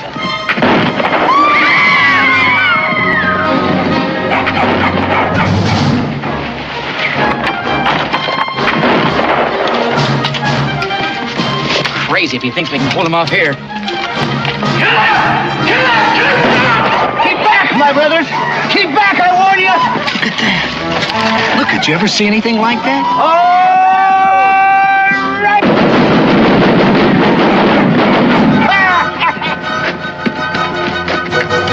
It's a battery. Battery of rifles.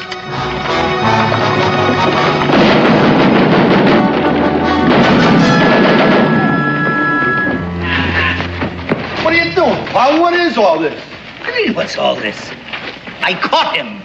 Great Bear. That's chief of the Shawnees. Me, your pa, the old man, Alex Q. Hemming. And I saved me goods. What goods? Where? How? With this. And with these. Well, you great hero hunters. Did you ever bring back a catch like this, did you? And you still think I'm a windbag, do you? Well, answer me, will you? Answer me, you sawed-off stumps. Answer me! Who the devil cares about answering you? I got a score to settle with that Shawnee. That's a fact. He murdered my cousin. They burned my cabin. And raided my say home. let's listen. Get back! Stand back! The first man that puts a hand on him will get a lead ball. You ain't learned a thing, have you? No respect for an old man. Alex! Oh, good man. You sure obeyed orders. Orders? I'll give you some orders. Alex, you sure messed things up. We got to get him back to his people and right away. I don't know what you're talking about. Why? Because if we don't get him back, they're going to attack us and we're going to be at war with their chief. You don't know what you're talking about. There ain't going to be a war. There's going to be a truce. A truce with the Shawnee? Anyway, what do you think I can't see further than the enemy knows? What do you think we was doing all the time we was riding here? We was talking. Yes, that's it. And me and Great Bear, we agreed. Agreed to what?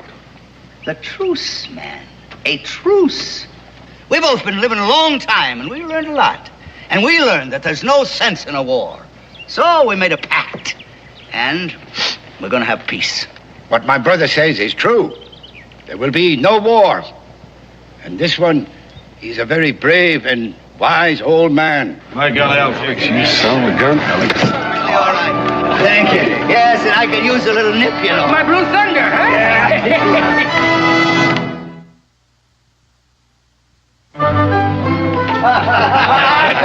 He did it! Now, there we are. Mr. Hemming, a spot of my best Blue Thunder. I need it very much. Now, you might ask, if we attacked Boonesboro, what difference did it make to me? Well, it made a lot of difference. I had to save my town. Did I not? So, that night, I got this plan working. And I left my poor squaw snoring away in my wigwam. And then I crept out, you know. And I climbed that wagon, and I started to put them guns together. I was as silent as a mouse. Then when I had finished, you see, when I covered the whole thing with a tarpaulin so that nobody'd be the wiser. Now that was my master plan. How about that now? Of course, that's a delightful story. But I'd like to now tell you another one. I'd like to tell you a story about a panther. You mean the biggest panther in all the Alleghenies? The one you killed when you were a young man. That's right. You see, there he was, on the banks of the Ohio. He'd stop for a drink. And I called to him. And he turned to me, and bang! I put a rifle ball through his eyes at 100 yards. 100 yards. Yes, sir. That panther knew who done him in. Alex Q. Hemming. That is who. Oh, we believe you. Hmm? Don't we, Ben? What we seen today, right.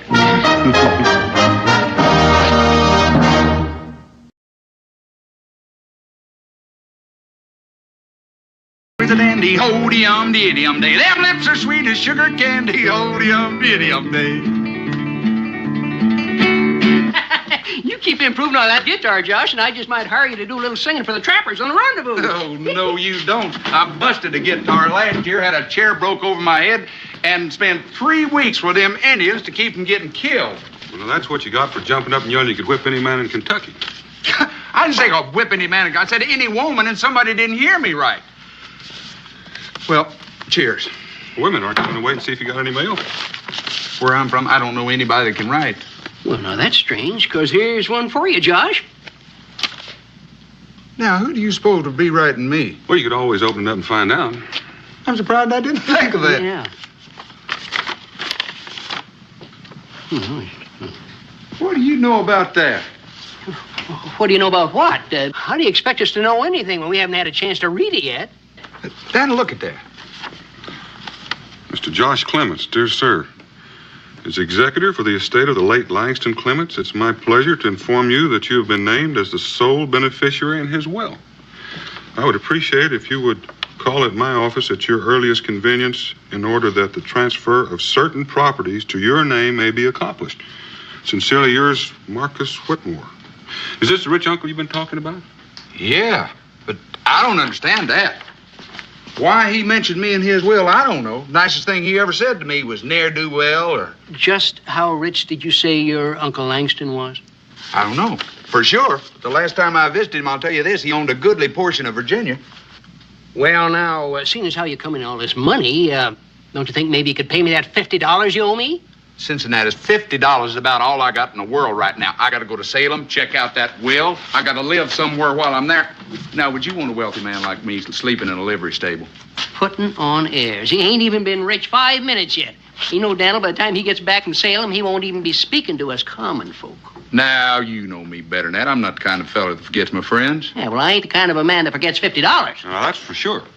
You know what? When I get back, I might buy Kentucky and give you half of it. Just to show my appreciation, Cincinnati.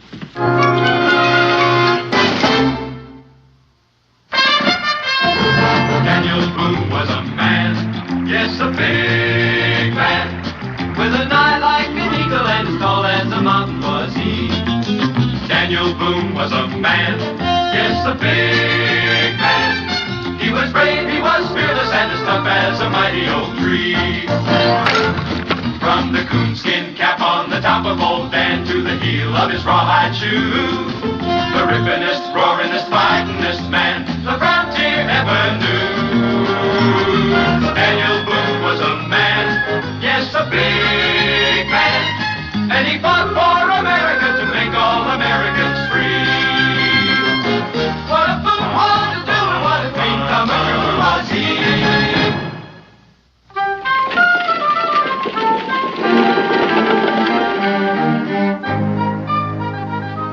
I suppose you know, Mr. Clements, that in the legal profession, the retainer is customarily provided in advance. I don't know. As a matter of fact, I don't even know what you're talking about. My fee, Mr. Clements, in this case, a trifling matter of, shall we say, $50. Oh, it's fine. Just go ahead and take it out of whatever I got coming there. Now, look here, Mr. Clements, I have spent a great deal of time settling this estate. I intend to be paid for it, or your case will be thrown into probate. I will take the $50 now.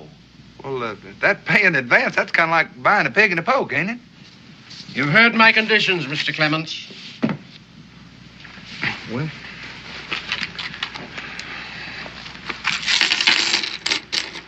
there it is. I don't mind telling you, that comes close to cleaning me out. Excellent. And now, we can get on with our business. Anytime you're ready. The last will and testament of Langston Clements. I, Langston Clements, being of sound mind, do hereby will and bequeath to my nephew, Joshua Clements, clear title to one section of land which I recently acquired with this bequest in mind. Said property is located on the Kentucky River near the present settlement of Boonesboro. Hey, that's right close to where I live.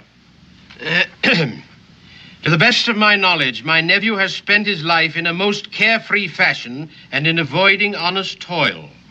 As a consequence, he has none of the skills which might make him a man of honest substance. To remedy this lack of knowledge, I also bequeath to him the ownership of my most trusted slave, one Jonah Wills, who will instruct and counsel in all matters pertaining to the land, the construction of the manor house, and the conduct of same, toward the end that my nephew shall belatedly achieve and maintain a position of importance and respect in the community. Well, if my uncle plans on me starting farming, it seems to me that he ain't quite as sound of mind as it said he was up the top there. Go ahead. That's all. That's all? Now, look, I'm supposed to be the sole heir, and I happen to know that he had a big plantation over near Richmond. Well, your uncle was a very philanthropic man. He disposed of the bulk of his estate before his death and distributed the money among several charities. He apparently believed that you were capable of fending for yourself. Well, I appreciate all the confidence my uncle had in me, but Right now, I'd settle for just a little cash. Perhaps you'd like to read it. No, well, I'll take your word for it. I'll make you an even deal. You give me my $50 back and you can have that property. No. I couldn't do anything like that, Mr. Clements. Now, here is the deed and location of your land, and here is a letter proving ownership of one Jonah Wills, a slave. What do I want with a slave? And in my opinion, your uncle has detailed that most explicitly. He might have detailed it, but that don't mean I got to carry it out. But I fail to see how you can avoid it.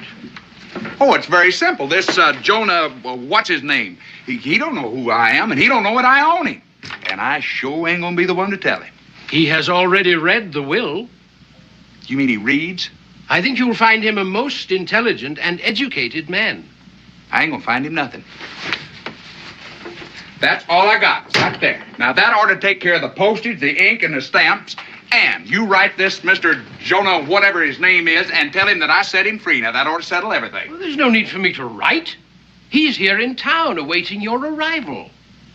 Would you mind telling me where? At the Blue Boar Tavern. He's been working there at night with his board and lodging.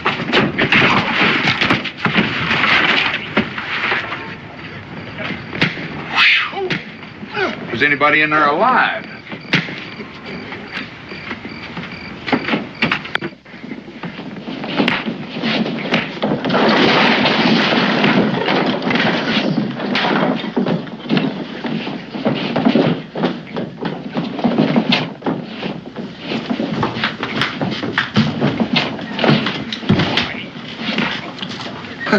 It's a nice, quiet little place you run here. Yeah, I know. Yeah, it's in a real slow night. Sometimes there's a lot of action going on. Oh, I'll bet you do. Yeah? What are they fighting about? Old bouncers just throwing out a couple of deadbeats that couldn't pay their bills. You don't mean to tell me one man's going to throw them three out? 3? There were 5 to begin with. He's already thrown 2 out. Yeah, they passed me as I was starting in. Ah, yes. Well, what's your pleasure, stranger? Huh? What can I do for you? Oh, I'm looking for a man named Jonah Wills. Somebody said he worked around here. He's working now. Would you mind telling me where? No, right behind you.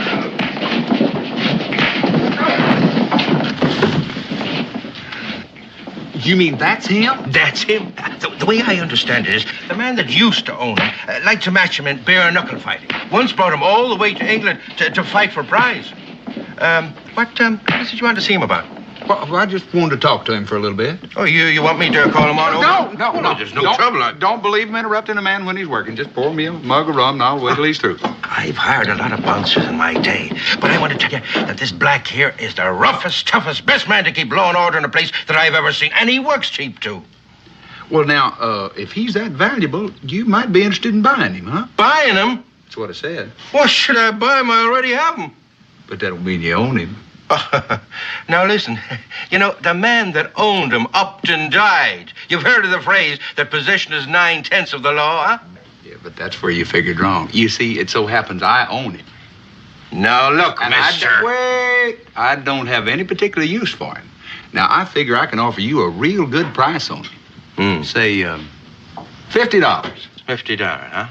Tell me something. How come if you own him, you didn't recognize each other? Because I haven't owned him that long, and I never had the chance to meet him before. Oh, you expect me to believe that, huh? I don't really care whether you believe it or not. I figured I'd just offer you a bargain. Oh, no. You figured on cheating me out of $50. That's what you figured. Now, you pay up for this drink and get out of here. I can't stand liars. And I don't like being called one either. Now, I got a paper right here. I'm not interested in papers. Now, come on. I want to get paid for this rum. If that's all you're worried about. It so happens that...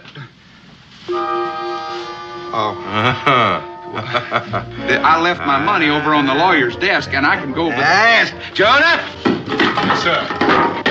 Now listen, sir. Do you want me for something, Mr. Williams? Yes, Jonah. We got another deadbeat here. Throw him out. Now, you wait a minute, because Throw him out. Listen, I got no paper in my pocket. If you just let me... Well, at least you might give a fella a chance to do a little explaining. All right, now I've done it. Now I'm mad.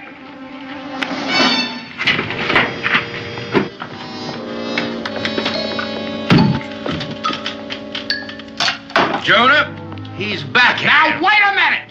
I'm going to speak my piece this time, because if I don't... If you don't, what's going to happen?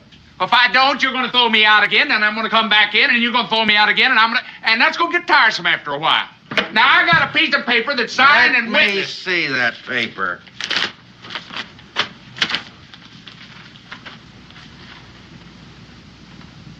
Yeah? It looks like the real thing, Mr. Clements. You believe it's a real thing. Oh, you're Mr. Josh. I recognize the resemblance now.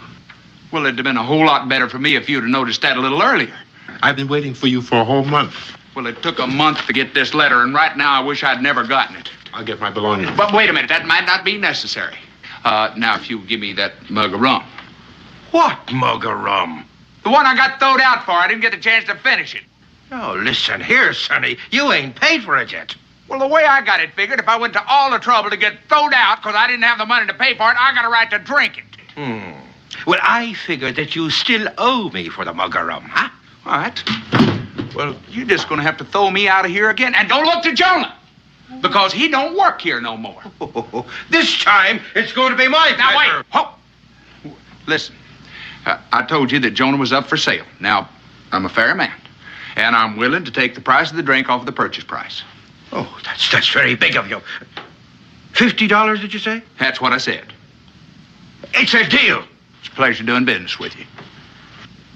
I hate to spoil your pleasure, Mr. Josh, but did you read that paper saying I belong to you? Of course I read it. Then read it again. Mr. Langston figured you'd try to resell me on the market, so he put a clause in there saying that you can't resell me.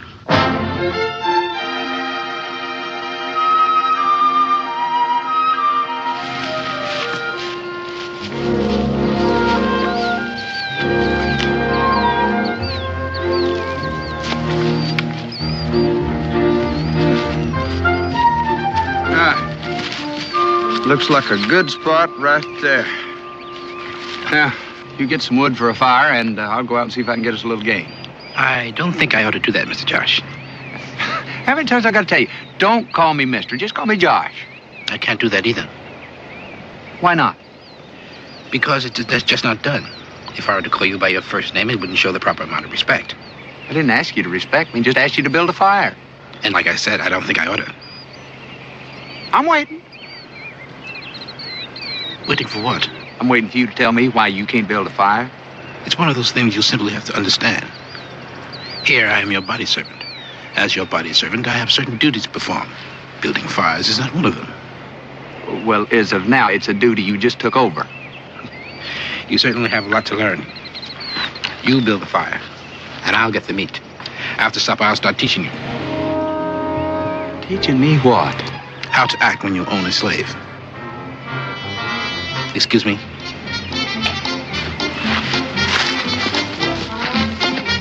I'm beginning to wonder if I own him or it's the other way around.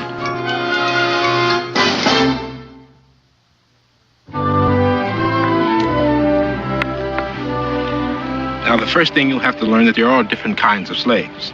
There's the field hands and the household help and the coachmen and the groomers and the stable boys. Then there's the body servants and the supervisors. Now, as a slave owner, you can't make one slave do another kind of work.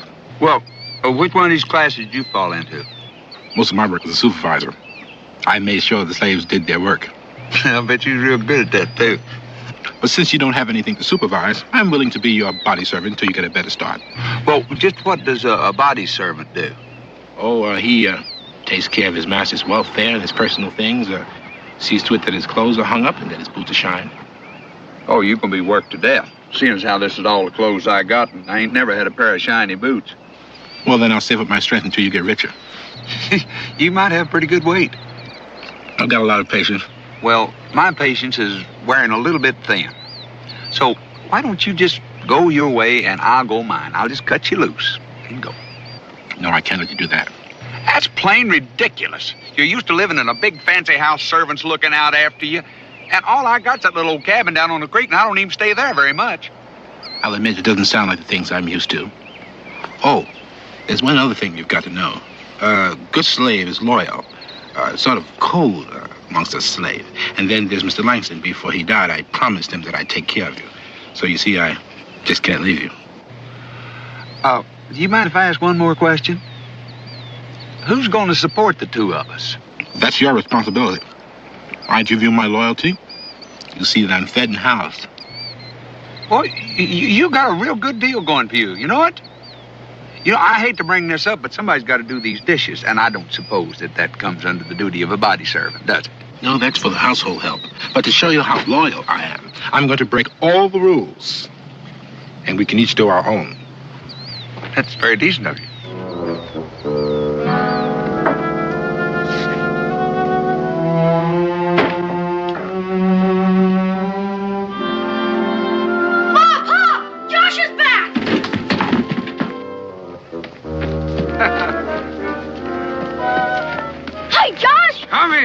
How you doing, big man? Good to see you. Have you been doing any fishing since I've been away? Nope. Been waiting till you got back. Not much fun going fishing all alone. I wouldn't think so. Who's he? Oh, that's Jonah. You mean the one that got swallowed by the whale? No, I do believe that was a different branch of the family. Hey, Daniel! Hi, Jonah. I'm Israel Boone. It's my pleasure, Master Boone. I'm no one's master. I'm just plain Israel. You a friend of Josh's? Not exactly. You see, I belong to him. Belong to him? That's right. You mean you're his slave? That's right. Is that why you're walking behind him? That's where a slave is supposed to walk. That's sort of a silly rule. Did Josh tell you to do that? Not exactly. You see, I told him. Your friend Josh is not used to being owner of a slave, but he's learning. Chuck's around here, folks won't know the difference. Hey, since you're going to be living here a spell, come on down and meet my mom and pa. We'll get to be good friends. We thought we might see you driving up in a coach and four. It's nice to see being wealthy hasn't changed you. Well, you know how it is with us millionaires. We've got to remember when we were poor. It shouldn't be too hard. It's only been about a week. Ma, this here's Jonah, Josh's slave. Israel, that's no way to introduce a person. Hello, Jonah. It's my pleasure, ma'am. Welcome to Boonesboro, Jonah. You're very kind, sir. Dan, Josh and his friend must be tired and hungry. I think the least we can do is offer them a meal. Becky, I thank you, but I'm not too hungry, and I got to get on over to the fort. How about you, Jonah? Ma'am, I'd appreciate a good meal. Mr. Josh's cooking is not very good. Then come along. Did I hear him say that you've been doing all the cooking? Yeah, but he does his own dishes. Well, maybe I'm wrong, but I've always understood that one of the arguments for owning slaves in the first place was that they take care of you. Did you ever own one? No, I don't believe that. Well, it's not as simple as you think. He's a very high-type slave, and household chores ain't one of his duties. Well, what does he do? Hangs up my clothes and shines my boots. But I got to get on over to the store. I got to pick up some supplies. That's another thing about slaves. You got to house them and feed them. I guess that's it. That's nice. Get that together, put it on my bill, and I'll send my boy over for it a little bit later. Your boy? Oh, you don't know about Jonah, do you? No. Jonah? Who's Jonah? That's a slave I brought back with me. What do you need a slave for? Well, take care of my interest when I'm not around, I guess. Just exactly what interest you have outside of that old shack you live in? You are now looking at one of the landed gentry. There is a deed to a full section of Kentucky land right down there on that river. What? A full section? Yeah. Well, do you aim to take up farming, Josh? No. I figure I'll go ahead and trap like I always do and leave the farming to my help. Would you pour my friends a drink and get yourself one, too, Cincinnati? Well, I suppose we'll just put that on your bill, huh? Now, you wouldn't want to lose my trade because you refuse to extend me a little credit, would you? No, I wouldn't want to lose it, but then again, I ain't too sure I can afford to keep it.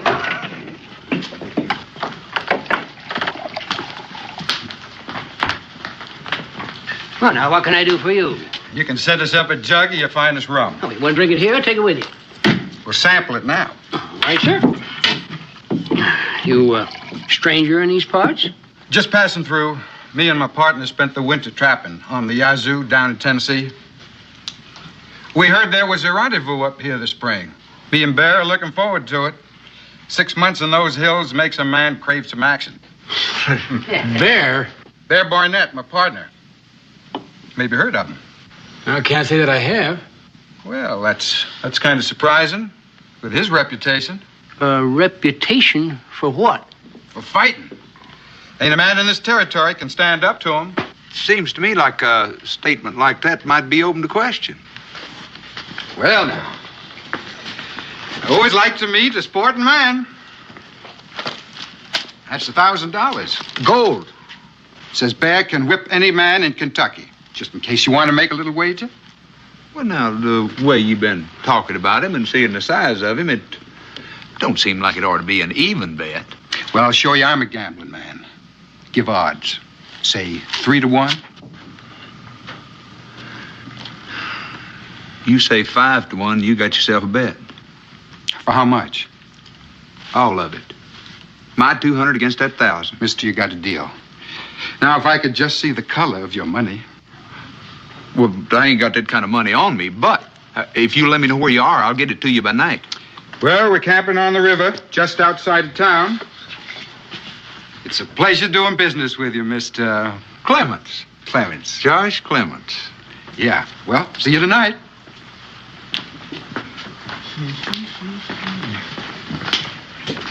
Oh, when's this fight going to take place?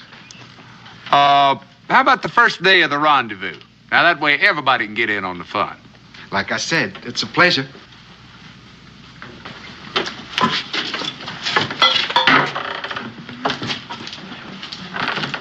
Josh, Mr. Clements, let me ask you a question. Now, if you got enough cash to take this man's bet, then how about the money you owe me?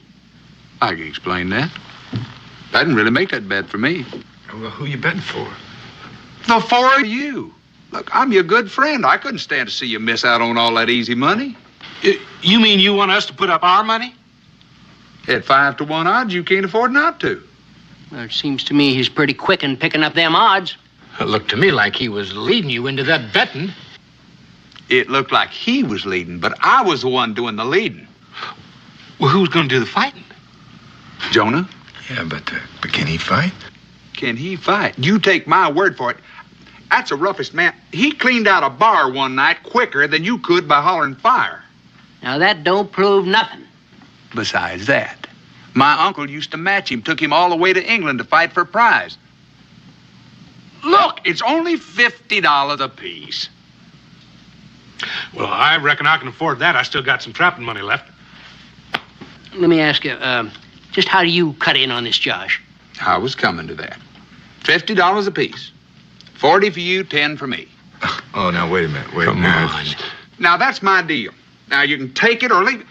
Look, I'm entitled to something. After all, I own the fighter. Well, now, sounds fair enough to me. You know, as long as you guarantee that he'll win. I'll show you how much faith I got in him. Look, that's the deed to the property. I'll sign it over to you. If Jonah loses, then at least you got a piece of land. Fair enough.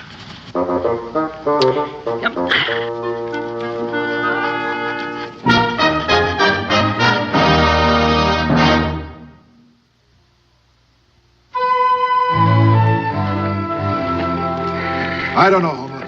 $200 seems like pretty small pickings. It's nowhere near as much as we figured we could take these farmers for. Well, there'll be plenty more. When the trappers start coming in and taking on the liquor, there'll be plenty of challenges and at better odds. Just don't make it look too easy. Take a few falls. They'll all think they can whip you. Here's to all honest men. May they stay corruptible, gullible, and greedy. Hello there. Well, come on in. Well, Mr. Clements, I just about give up on you. I'm sorry I'm a little bit late. Say hello to my friend Daniel Boone. Daniel Boone? Say, I heard a lot about you. I'm mighty proud to know you. This is my friend, Bear Barnett. Would you like to join us in a drink? Oh, I think we better not. I just came over here to bring you the money. Didn't want you to think I backed out on it. You can count it if you want to. Oh, no need for that. I never give a thought to you not showing up. Well, I guess this seals the deal. Well, almost. It's not that I don't trust you, but I figured we both might sleep better if we had somebody to hold the bet. So I figured Daniel here. Why, sure. I'll just go get my money. You the one I'm fighting? No, not me. I only fight when I'm mad, and right now I'm feeling mighty friendly. Well, I'm just as glad, considering the size of you. You are, Mr. Boone. I'm mighty glad to have you keep that safe for me. Well, I guess that just about does it. We'll be seeing you. Sorry, can't stay and have a drink with us. But then me and Bear will buy you one before we leave town. It's been a pleasure.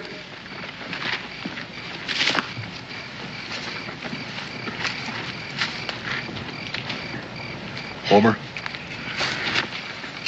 you think it was smart handing over all that money? To Boone? He runs this territory. Letting him hold stakes just goes to prove we're honest. Josh, I don't know what you're getting into, but I'll tell you one thing. Those two are not trappers. I figured that. And that big one, he spent a lot of time in the fighting ring. Figured that too, so was Jonah. Speaking of Jonah, how does he feel about this fight? He don't know about it yet. Well, when are you going to tell him? Tonight, he's at the tavern waiting on me now. Josh, I don't want to pry, but do you mind telling me why you got mixed up in something like this? Daniel, you're the only one I'd tell this, but an uncle of mine didn't leave me money like I expected. And, well, he gave it all away before he died. Only thing I wound up with was that land and Jonah. And I had to figure out some way to pay Cincinnatus what I owe him and keep on eating for a little while. Well, Cincinnatus would have carried you if he knew what the story was. I know it. I just don't want to be indebted. And besides, I figure I'll be all clear within a week. Well, for your sake, Josh, I hope you're right. But if you're wrong, you could wind up in an awful lot of trouble. Wrong? What could go wrong? The way I got it figured, I'm going to be kind of ashamed to take the money. I'm sorry you didn't ask me, Mr. Josh, because then I could have told you I won't fight him.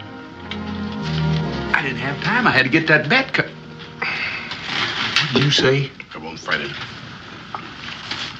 Now, I'm just going to pretend that I didn't hear you right. Well, you can pretend all you want to, because the next time you ask me, the answer is going to be the same. I don't suppose you'd mind telling me why. Because it doesn't come under the headings of the duties of what I'm supposed to do. Now, wait a minute. Now, you told me as a body slave, you're supposed to look out for my welfare. That's what I said.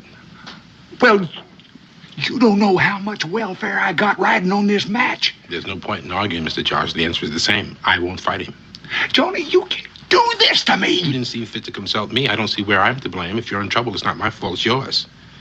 Now, if you're through asking me questions, I'll pick up the supplies and go back to the cabin.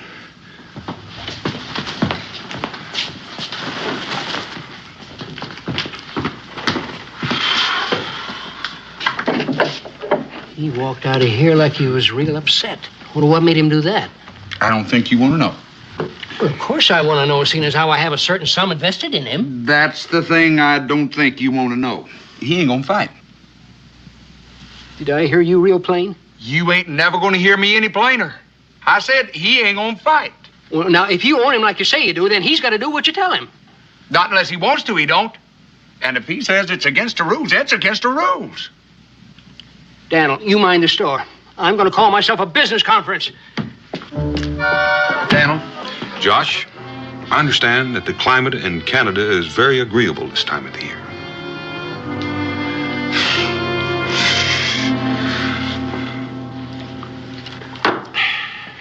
We talked it over on the way. And the question we kept asking was, if Joan ain't gonna fight, who is? You know, if our man don't show up, we lose all that money. Well, that's a good question. I hope you found an answer. Well, now we did. Knowing how bad you felt, we decided that seeing as how Jonah wasn't going to represent us, it was only fair to give you the first chance to take his place.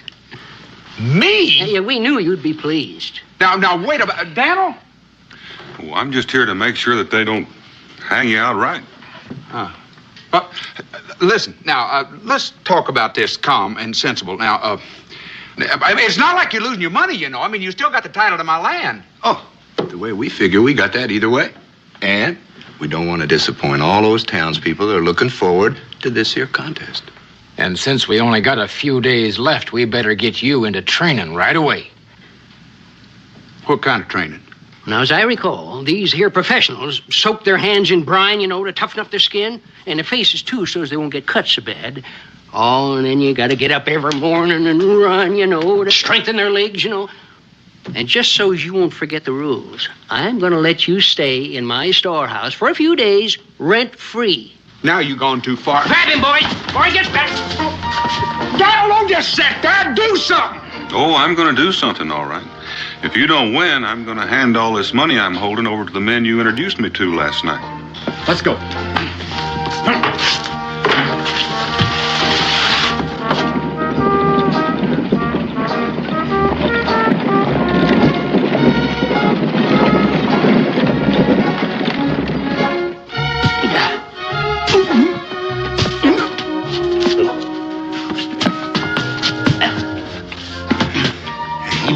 hurt for a fella his age. Don't look like he's even windbroke neither. He's been at it for 15 minutes now. You know, I hear some of them French fellers fight with their feet. Now, maybe he ought to do something like that. Take him by surprise, so to speak. We ain't got time to teach him, so you're just gonna have to go with what he's got. Plain old hitting and kicking and scratching and gouging, huh? Scratching and gouging? You gotta be out of your mind. Them last two is out. They ain't sportsmanlike. Sorry about that, Josh. Me and my big mouth.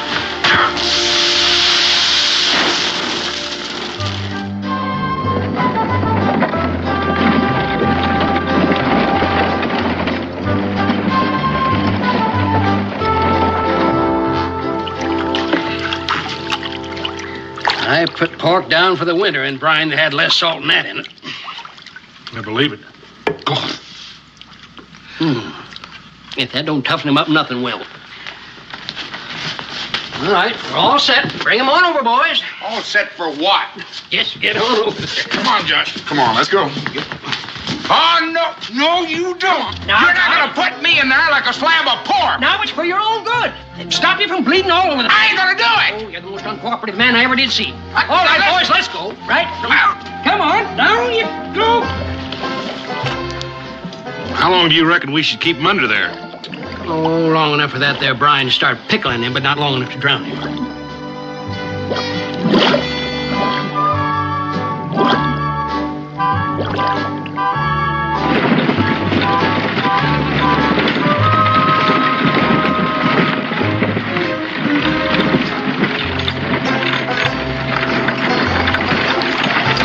Oh, now, oh. There he goes. He's heading for the water again. Get him out of there before he founders. Come on, Josh. Get out of there. Come on, Connie, get him. Get him out of there. Come on. Oh, there's no doubt about it. He's rounding into shape, all right. 3-4 days ago, I'd have got him out of here all by myself. Grab his leg. Oh, my. Dan, just how much trouble is Josh in? Oh, about all the trouble a man can get in, considering the time he had to work on it. Such as? Well, first of all, he's in debt to Cincinnatus. Then he talks Cincinnatus and the others into putting up money on a bet he can't make good on. And tomorrow, he's got to fight a man who makes his living as a fighter. And finally, he signed over his land as a forfeit in case he loses. Well, what will happen to him if he fights this Bear Barnett? Oh, I reckon he's bound to survive, but it's bound to be a mighty unpleasant afternoon. Maybe you could talk to him. Talk to who? To Jonah. Well, you could find out why he's acting the way he is and why he won't fight this man for Josh. Oh, I couldn't do that, Becky. I hardly know him. And besides, I can't say that I really disagree with him. Josh did take an awful lot for granted. Maybe so. But I still think somebody should talk to him.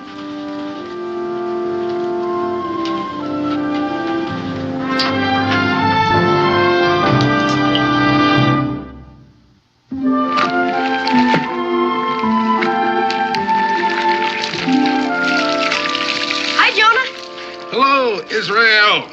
I came to ask if you'd like to go fishing with me. No, I hadn't been fishing in a long time. I expect I almost forgotten how to by now. I could teach you.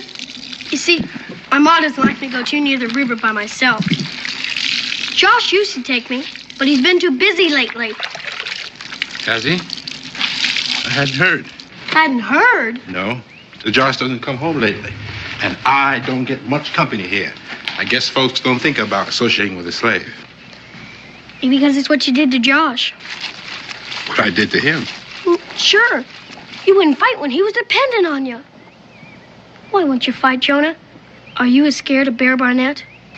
No, I am not as scared of Bear Barnett. Then why? Well, you see, it's hard to explain. Mr. Josh's uncle left me his responsibility to take care of him, to show him how to till the land, plant the crop. And if I'd have gone on and accepted that fight so he'd win the money, he would have gone on being shiftless and fiddle-footed. All the man thinks about is making easy money. If that's true, Why is he gonna fight Bear Barnett himself? What? The boss says he mightn't have threw it. Man can be too pleasant. But why does he want to do that? Because he spent all his money getting that will settled. So when he have anything left to pay Cincinnati what he owed him. Well, he didn't tell me that. That ain't all of it. When he was making that match with Bear, there's some other people betting on you, too. Because Josh told him to. So, he signed over his land. So no one would lose anything on account of him. Well, he can't do that. His claim to the land is like his claim on me. He can't transfer a title to it. Well then, Bear Barnett don't kill him. Cincinnati and the others will. See you later, Jonah. Oh, yeah.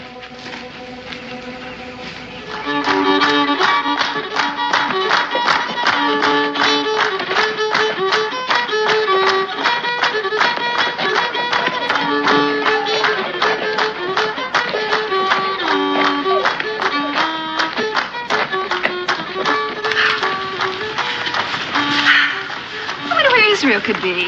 Oh, I reckon he's around here someplace. Becky, why don't you wait right here? I'm going to go over and talk with Josh. Dan, isn't there some way you can help Josh? Well, I reckon the only way I could help him would be to volunteer to take his place. And I don't reckon he'd stand for it, and I don't think I'll insult him by suggestion. I'll be right back.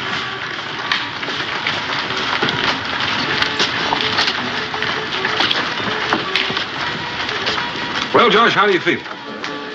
Like a Christian just before somebody fed him to a lion. Well, you can always play it smart. Let him hit you once, but then just stay down. You know I can't do that. I've had a lot of time to think since I've been locked up in there. Anything I get, I brought on myself. Only way I'd whip that bear is if he had a heart attack. But there ain't nobody gonna say I didn't try. Well, I didn't figure you'd be sensible about it, and I don't reckon I would be either if I were in your place. Well, good luck. Daniel, what time's this thing start? I'm getting tired of getting ready for this massacre. Well, it doesn't look like you're going to have long to wait. Sure wish I could do something for you. There is.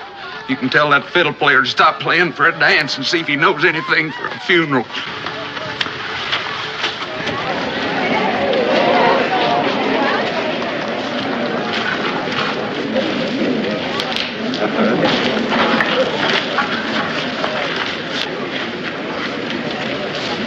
Cincinnati, they're here. The fight's going to start any minute now. All right.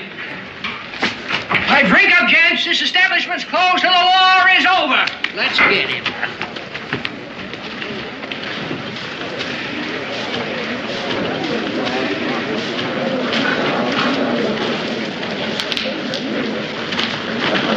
Oh. Hi. Israel, where have you been? Oh, just been around. Well, shall we join the crowd? I don't think I want to see it. And I don't think I want Israel to see it either. Oh, Ma. Israel, I think your mother's right. I'm not looking forward to this myself. Go get him, Josh. Yay!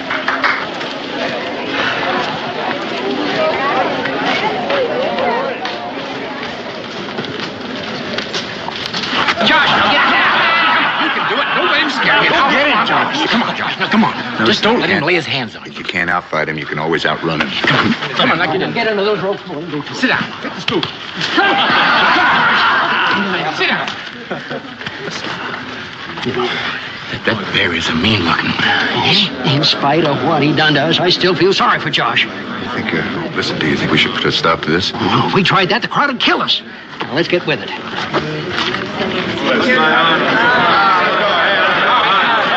right, now, let's just quiet down. Ladies and gents, let me get your attention now. This here's going to be a fight to the finish, catch as catch can. However, now, there's going to be no gouging, no biting. Now, you understand? Jonah! Get out of here. You're trying to commit suicide. Jonah! Do like I said and get out of here. You can't fight a man like that. What's he doing here? That's the man I had planned to do the fighting. I just hold his seat for him.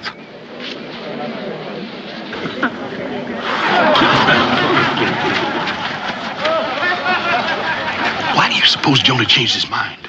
I don't know, but I'm sure glad he did. I don't think I could have stood it just standing here and watching old Josh get killed.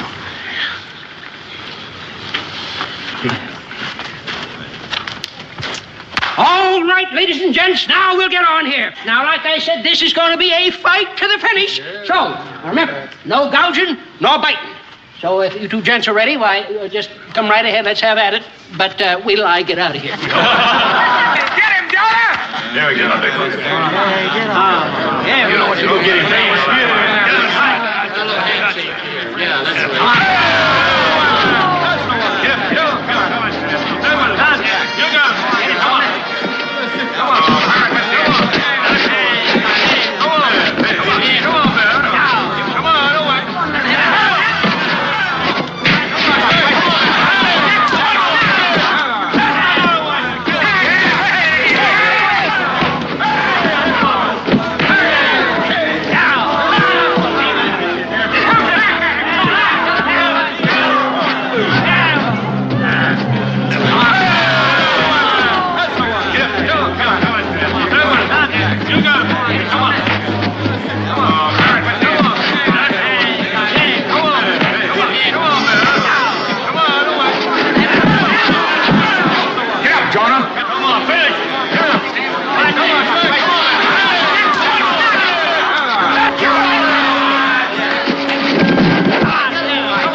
Jonah, what a fight. You were wonderful. Jonah, it was... Jonah? Jonah? Listen, Jonah. Jonah. Let him go, Josh. What do you suppose is the matter with him? I don't know, but he doesn't want to talk to me. Let me go after him, Pa. Maybe he'll talk to me. All right, son. And bring him home to dinner. I've got a turkey on.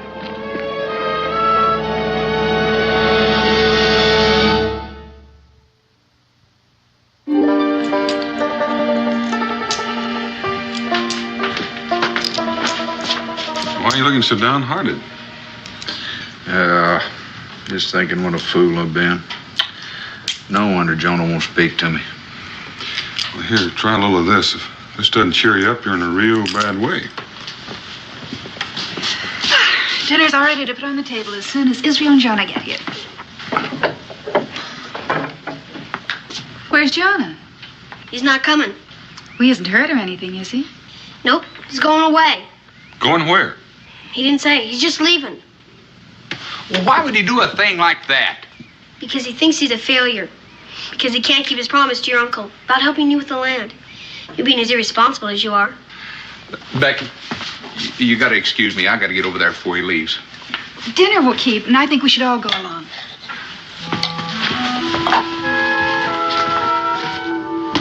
You, going to leave before I even had a chance to say thank you, huh?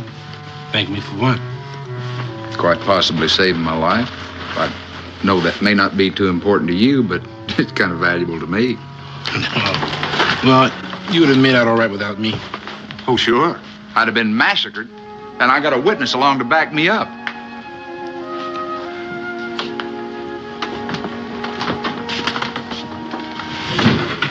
Why are you leaving, Jonah? Mr. Boone, I gave my word on something I couldn't make good in. It was a mistake for me to interfere in Mr. Josh's life. Man has to live with his mistakes, but I never heard where he had to live in the same house with them. It's not your mistake, Jonah. It's Uncle Langston's. He's a good man. He meant well, but he's got no right to dictate to anybody how they're going to live. Me, a planter? If I was going to be a planter, I'd have been a planter a long time ago. Guess I found that out. I'm not finished yet. I'm not the only mistake he made. You're the other one. Served him all your life. He had no right to ask you to serve him after he'd done cashed in his chips.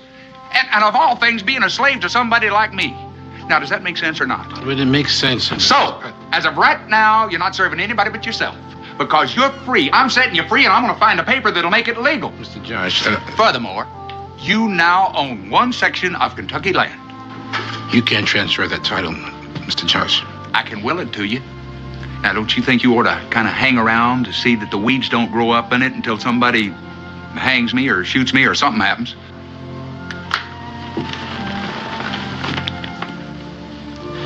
Mr. Josh. Last thing. Don't call me Mister anymore. That's all I got to say, Jones.